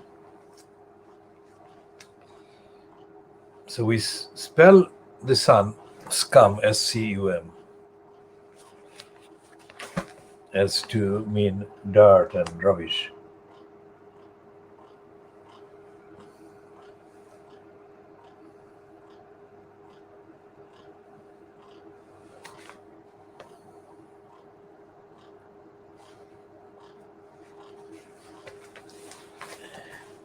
Let's see how they're saying about what they're saying about Piers Morgan.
Now, this Sun cover of the piece about Piers Morgan says that Susanna Reid was in tears for Piers. And it said that Piers Morgan is exceptionally close to Piers, to Susanna, or Susanna is exceptionally close to Piers Morgan. I have no idea what that closeness is about. All I know is that Susanna Reid left the BBC breakfast program after she was repeatedly paraded as showing her legs on the Daily Mail. And her only quality that was shown before she was hired by the ITB, or before she was paid 1 million, according to reports, 1 million initially. Her only known and published and public quality was her kind of trying to exploit her legs or whatever. That was absolutely disgraceful and corrupt and typical of what goes on in the British media. And that's what happened. Now, this report today in the scum, Murdoch scum, that she's exceptionally close. I mean, what's the point of that? Because it's nothing to do with her holding the baby, which is what the scum is saying. It is to do with far more important things as to what do these television presenters kind of owe to the viewers. Do they abuse the viewer? The fact that there are viewers and they make available to the viewers totally repugnant, racist, corrupt content like Piers Morgan has done? Or do they tell them the truth, and do they serve the cause of the truth being told and the society being given access as much as it is possible for it to be given the access to the central important evidence and truth about a most important issue of the day or of the week? And the fact that this scum is having a go at ITV bosses for ordering Morgan to apologize for insulting Meghan, that shows that they have not got it. They have not learned the lesson. As the first biographer of Diana, Morton, wrote in the last few days, 2 days I think, that what is happening to Meghan is exactly showing that the royal family haven't learned the lesson. And the media haven't learned the lesson. That's what Morton said. And that is what is happening even today. These newspapers are not newspapers. These are spewspaper, poisonous liars. And they are not doing society any favors at all.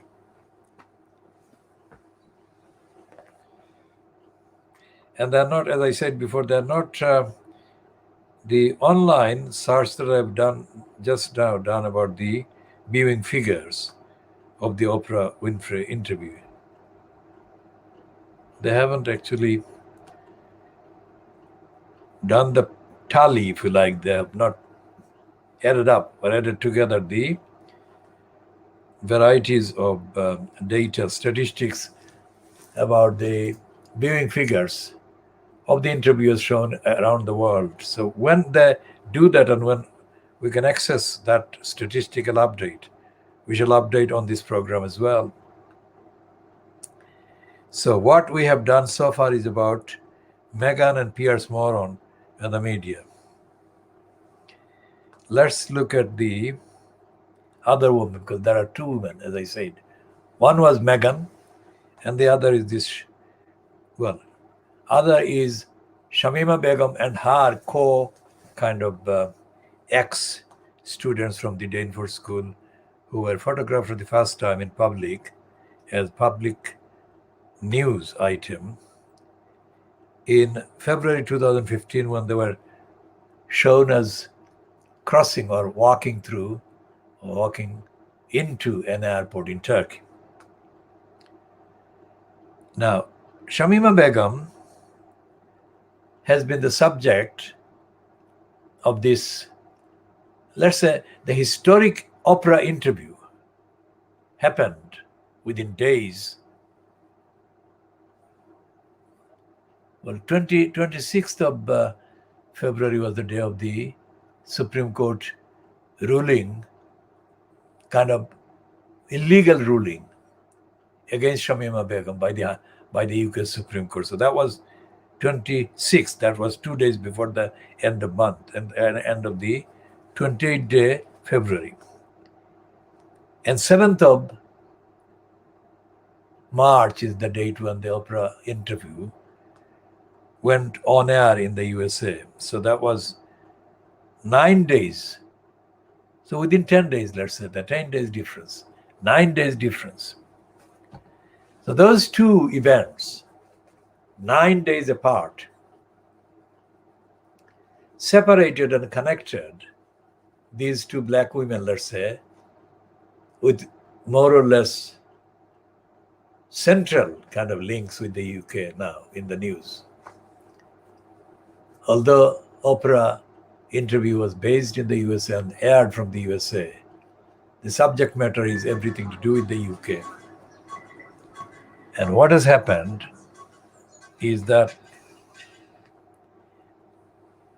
the Supreme Court in the contents of the ruling, behaved as much being in denial as Brenda herself, also known as Queen Elizabeth II.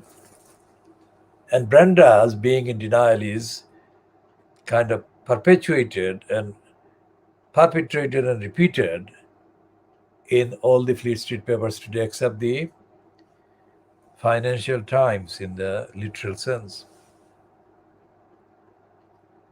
And this is historic because the Supreme Court has actually violated the law. It's not a matter of opinion by me. As I said before, the fact that there is no written constitution is a bad thing for constitutionalists because there is no written code of conduct, etc., and there is no kind of boundaries, defined, agreed boundaries.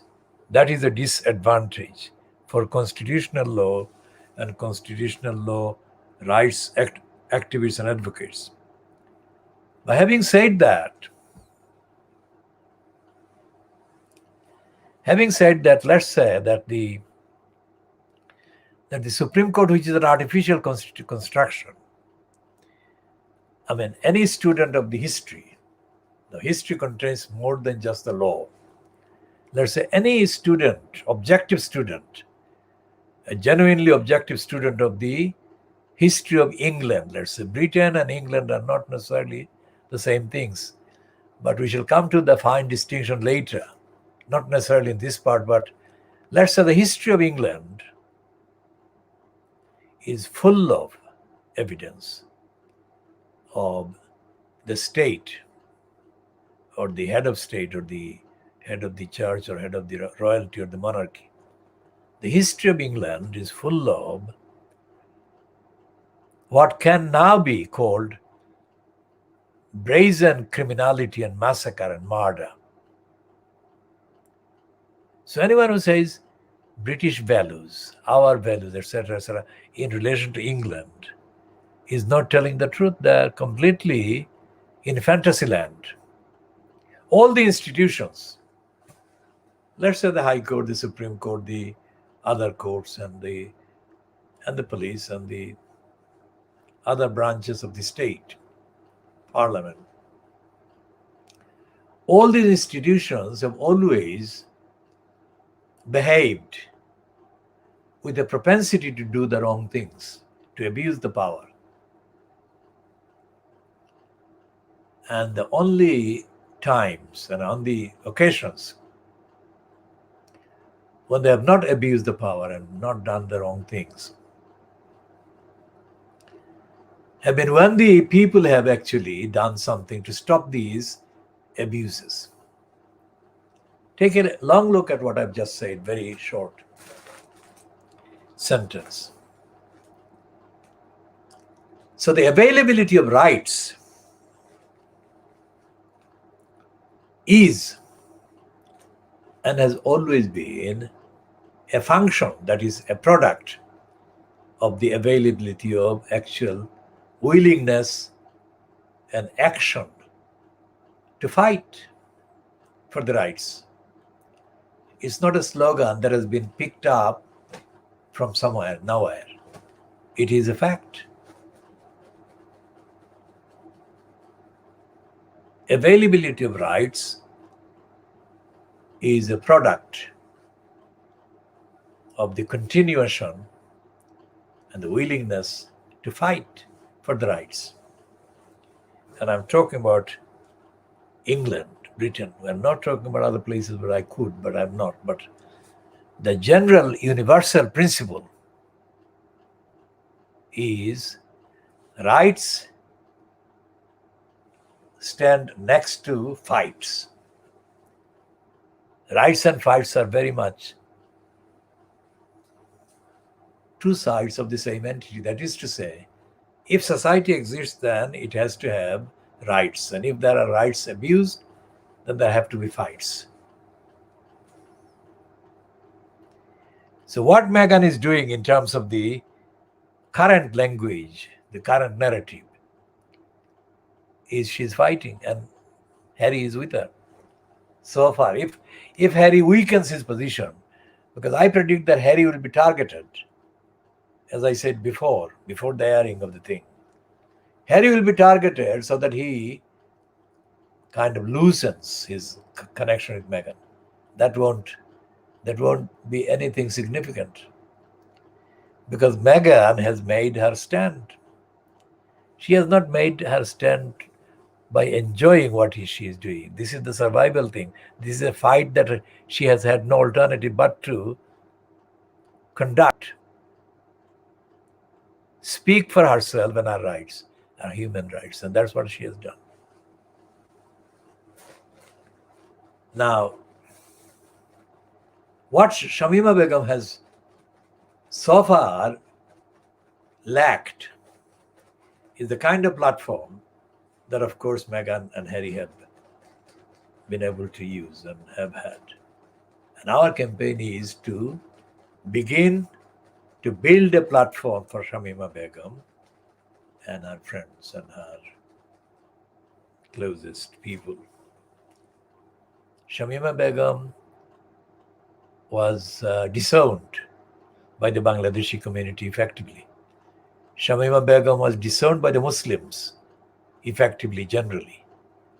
And in disowning Shamima Begum, the Muslims and the Bangladeshis actually betrayed so many principles and so many values and so many things that our campaign is here to repair, among other things. These are not the only things we are repairing. So I'm declaring it. Our campaign and our movement is treating this child as a child of our whole movement. And as we proceed, we shall spell out the details of our kind of concern for this child and her rights, and by extrapolation, our concern for the rights of the other children with Shamima Begum. As I mentioned, the quotation by Dominic Carciani of a petty minister in the Bangladesh government declaring that they would hang her if she went to Bangladesh. We are providing a contrast. We are saying that our movement has adopted Shamima Begum as our child in the context. Of course, not biologically, but we have adopted her as our child in every respect. And we shall spell it out as we move onwards. For example, in protecting Shamima and upholding Shamima Begum's rights that have been denied her by the council, we are also including as evidence all the other instances and examples of Tower Hamlets Council betraying their duties of care, duties of safeguarding. And as geographically very proximate to Tower Hamlets, Newham Council, of course, is as bad as Tower Hamlets, but people may think, well, it's a kind of a manner of speaking, it's a way of expressing. That's not the case. There exists no platform in the UK, and I include Northern Ireland, Scotland, Wales, and all the rest of it. There is no platform anywhere in the UK that actually can do what we are doing, or is doing what we are doing, or will do what we are doing. What do I mean by that? The movement defending the community in and from the East End of London contains literally hundreds of disciplines and is based on the work of the last many decades, covering all kinds of disciplines and activities and parts of the society and life in the UK. So we have direct access to the records, the impacts and the meanings and the relevance of all these projects, programs, campaigns, organizations, and mobilizations. We alone have done those things. And what we have found consistently is the following: that local councils, despite the fact that they are elected, and by that kind of fact, deserving of being treated as the most legitimate platforms in the area, despite the fact that they're elected and they're promoted as legitimacy because of, by definition, because of the election, or because of the fact of their being in place because of the election, or in place following public election, let's say. Put one, any way you like, but essentially the facts are the same and the equation is the same.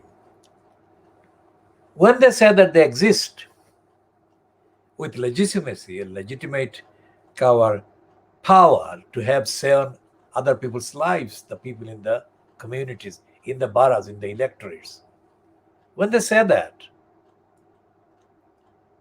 the duty they have and the duty to which they are not expressly held to account by the community is the duty to show that they are actually doing what they say they do or they will do. In the case of Shamima Begum, Tower Hamlets Council has neglected the duty throughout and is still continuing to neglect the duties throughout. And the details of how Tower Hamlets Council neglects its duties in each case. Say, this one is about safeguarding the children, Shamima Begum, the other two girls, and the girl that went to Syria a year previously, and the girl to whom they went to recover her because they thought as children that they would be able to persuade her to come back. That is one narrative. I'm not saying that that is something, the only narrative, but that is something we rely on. But that is something we include in the part of the list of various accounts that has been given and we have collected together and we have shared on these records. When they went there, they shouldn't have gone there, or there shouldn't have been any necessity on the part of these 3 or 4 girls to, or 3 girls to go to another country to persuade a friend that they had at that stage considered to have been misled by some other people, known or unknown. If they thought that this particular one who did go a year before, that is 2014, to Syria from London, if these 3 thought that the other one, the 4th one, had been misled, then that in itself is prima facie, on the face of it, evidence that Tower Hamlets Council failed in relation to the other one, the 4th one, the first one, or the 4th one, depending on which way you start. So if the Tower Hamlets Council failed to safeguard or neglected to take any action to safeguard that child, then that is evidence that Tower Hamlets Council was not engaged in doing the business of safeguarding the children, as far as that is concerned. Now, that's not the only event that happened in relation to Tower Hamlets Council duty, safeguarding duty. It got continued in relation to these other 3 girls, Shamima and the other 2 girls. Now, we have not seen,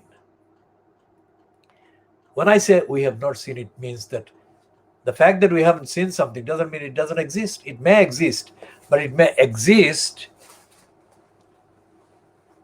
illicitly. That is to say, without legitimate exposure to the public, or without legitimately being made available to the public, or made available in public, in the public domain. As happened, for example, when the tribunal case happened where a white man employed by the Terrorist Council was taking Terrorist Council to an industrial tribunal for unfair dismissal or whatever from his job. And his job included,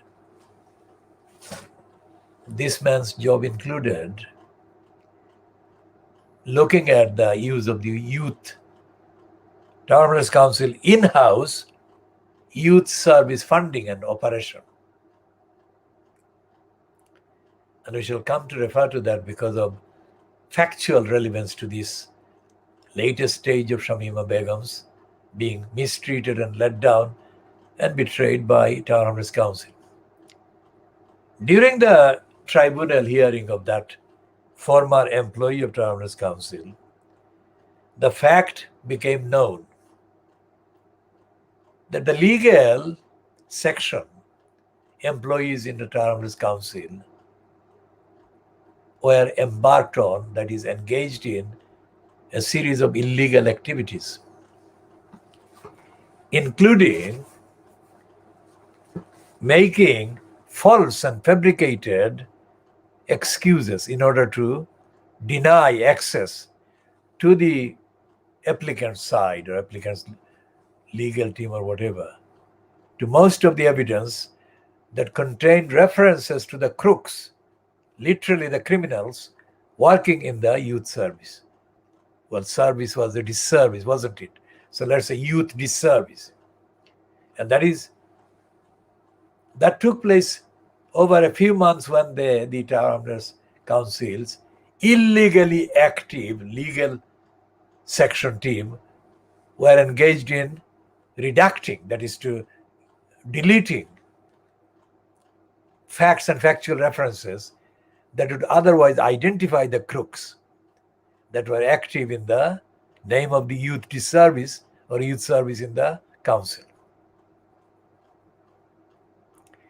And during the whole of the so-called hearing, one of the issues that came out was that Terrorist Council, which had been paid either 2 million or more than 2 million pounds by the UK central government under the spying scheme called PREVENT.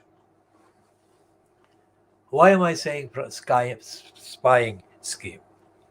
I'll come to elaborate on every component, but here it is spying because essentially the PREVENT scheme was to fund Muslims, mainly Muslims, active in a particular population, to spy on the rest of the Muslim population. It didn't matter whether the rest of the Muslim population was actually doing anything wrong, but the money was given as a bribe to Muslims to spy on fellow Muslims. And this was justified by the UK central government, saying that the terrorism or the radicalization actually came from Muslims, the general population, Muslim population. Now, I have said before, this is an absolute lie. For a start, as a Muslim, I have always been a constitutional law activist, let's say, that I don't believe anything unconstitutional should be done. The constitutional thing takes priority. And I've always believed that, and I'm always doing the most extensive emphasis on this constitutionality. And I don't know any single Muslim anywhere, not in Britain or not anywhere else, who is talking about doing anything other than constitutional, legal, due process things to establish any Islamic kind of practice. So why did the UK central government think that selecting Muslims to spy on other Muslims would give them information about who was doing any radicalization of the Muslims? Where did they get that information? I don't know where they got this, and I have not read anything where they got this. But I have to say that that is what they did, and they paid Tower Hamlets Council as a council whose population has a significant number of Muslims. That's why Tower Hamlets Council has paid millions of pounds for Prevent scheme. Now, if you look at the kind of contemporary events taking place about the safeguarding children and the Prevent duties or Prevent kind of scope, you can find that Shamima Begum and her friends would have been identified by either duties or either kind of jobs that the Tower Hamlets Council was claiming to be doing. And it didn't. Think about that. Neither the Prevent nor the safeguarding the children duty produced any shred of any connection between Shamima Begum and any radical whatever. Now, during that tribunal case by the white ex-employee against Tower Hamlets Council, it was revealed that the crooks abusing the youth disservice shifted £2 million out of the youth service. And that was equivalent to the Prevent money. Think about that. It is not just brazen looting going on inside Tower Hamlets Council. It's brazen criminality taking place by Tower Hamlets Council. Now, when I say that the Supreme Court morons flouted the law, they should have asked the questions as to what happened to the Prevent scheme and what happened to the safeguarding the children kind of duties and what happened to the youth disservice in the Tower Hamlets Council. If the Supreme Court morons had asked those questions on those facts, they could never, ever publish that ruling against Shamima Begum. These absolute criminal morons. And the Glasson, so-called QC, who fronted the Home Office's so-called case against Shamima Begum to the Supreme Court morons, this Glasson is another idiot. Now, I say to the idiot to contact me with any rebuttal that he thinks he can put together against anything I'm saying or I've said so far. I'm prepared to hold an online active debate against the Glasson and other crooks and criminals and morons. Fact. Just give me the facts of what I have said is not right or true or accurate. And I shall deal with it because I have done, and I don't do anything other than check the facts right across the clock. That's what I do. I'm the round-the-clock constitutional law, evidence law activist that you will ever find anywhere. On that basis, I'm saying the Tower Hamlets Council was the one that was the guilty party. Tower Hamlets Council should be tried and prosecuted for neglecting its duties in relation to Shamima Begum and the other children. If Tower Hamlets Council did its duties and tell these girls to stop doing the naughty things that they were doing, supposedly, then they could be having an excuse to say, well, we did our best, but they didn't do anything. They didn't do anything, they haven't done anything, and to this day, they have not come up with a scratch. They have not come up with one single sentence that shows that they did anything.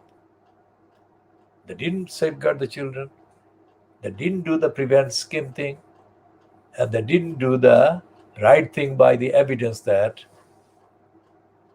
the tribunal case has revealed. That is to say that they were not only not interested in doing anything, they were interested in using the Tower Hamlets Council as a pot of money that they could loot and steal from. That's what they were doing. Let John Biggs deny it. Let the chief executive, the most embarrassing, Tuckley, deny it. Town Council is worse than a joke. And it has been a joke long before even the aggravating joke and corruption called the elected mayor posters foisted on it.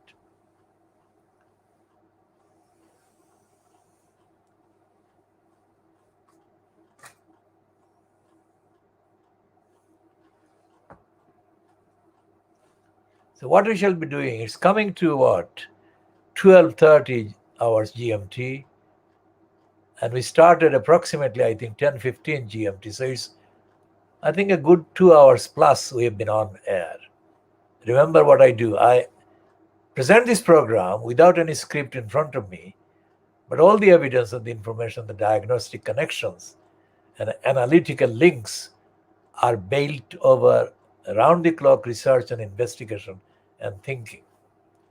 So we shall be continuing shortly after we have checked the contents of this, because what happens after each broadcast, we check the contents so that we don't repeat or we don't kind of miss out any of the things that are any of the segments or any of the parts that have been broadcast. We don't want to leave anything uncorrected. So the open invitation goes to anyone watching this, wherever they're watching it from, or whenever they're watching it. If they come across anything inaccurate or anything untruthful, I mean, that is the possibility, not that that will happen, but that is an invitation that they could contact us strictly on the basis of evidence, not otherwise.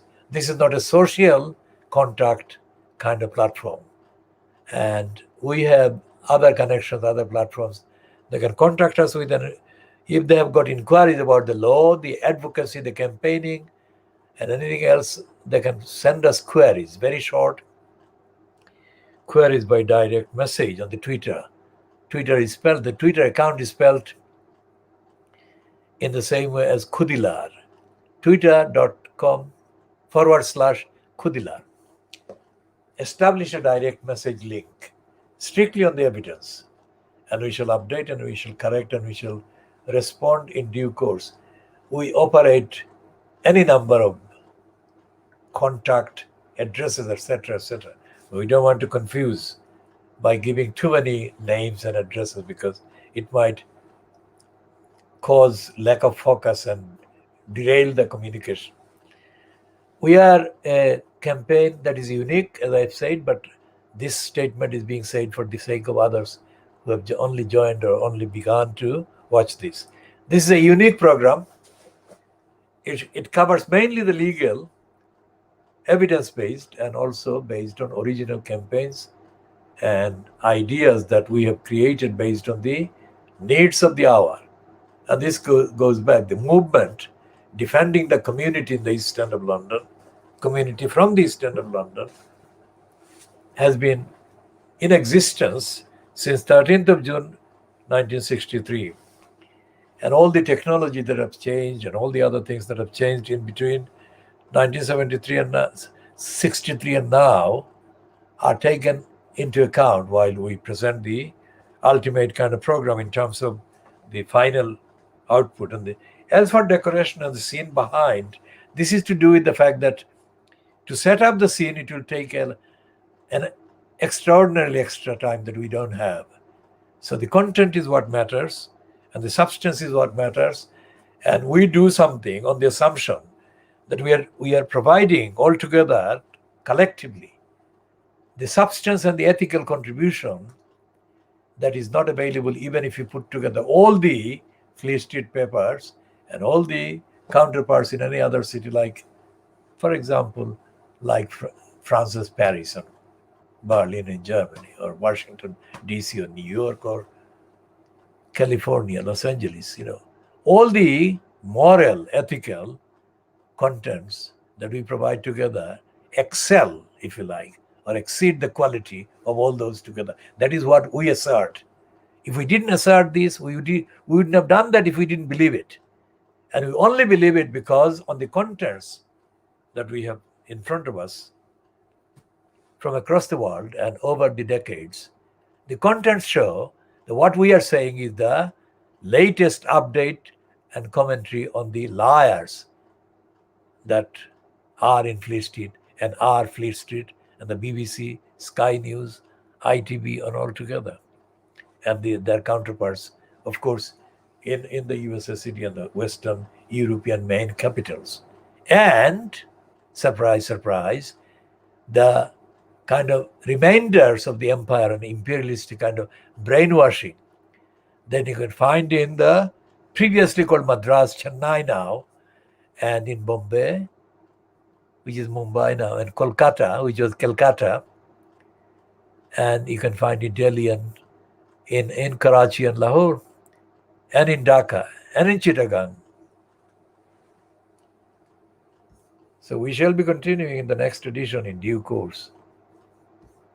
And this is coming to an end at 12:35, I think, hours GMT on Wednesday, the 10th of March 2021.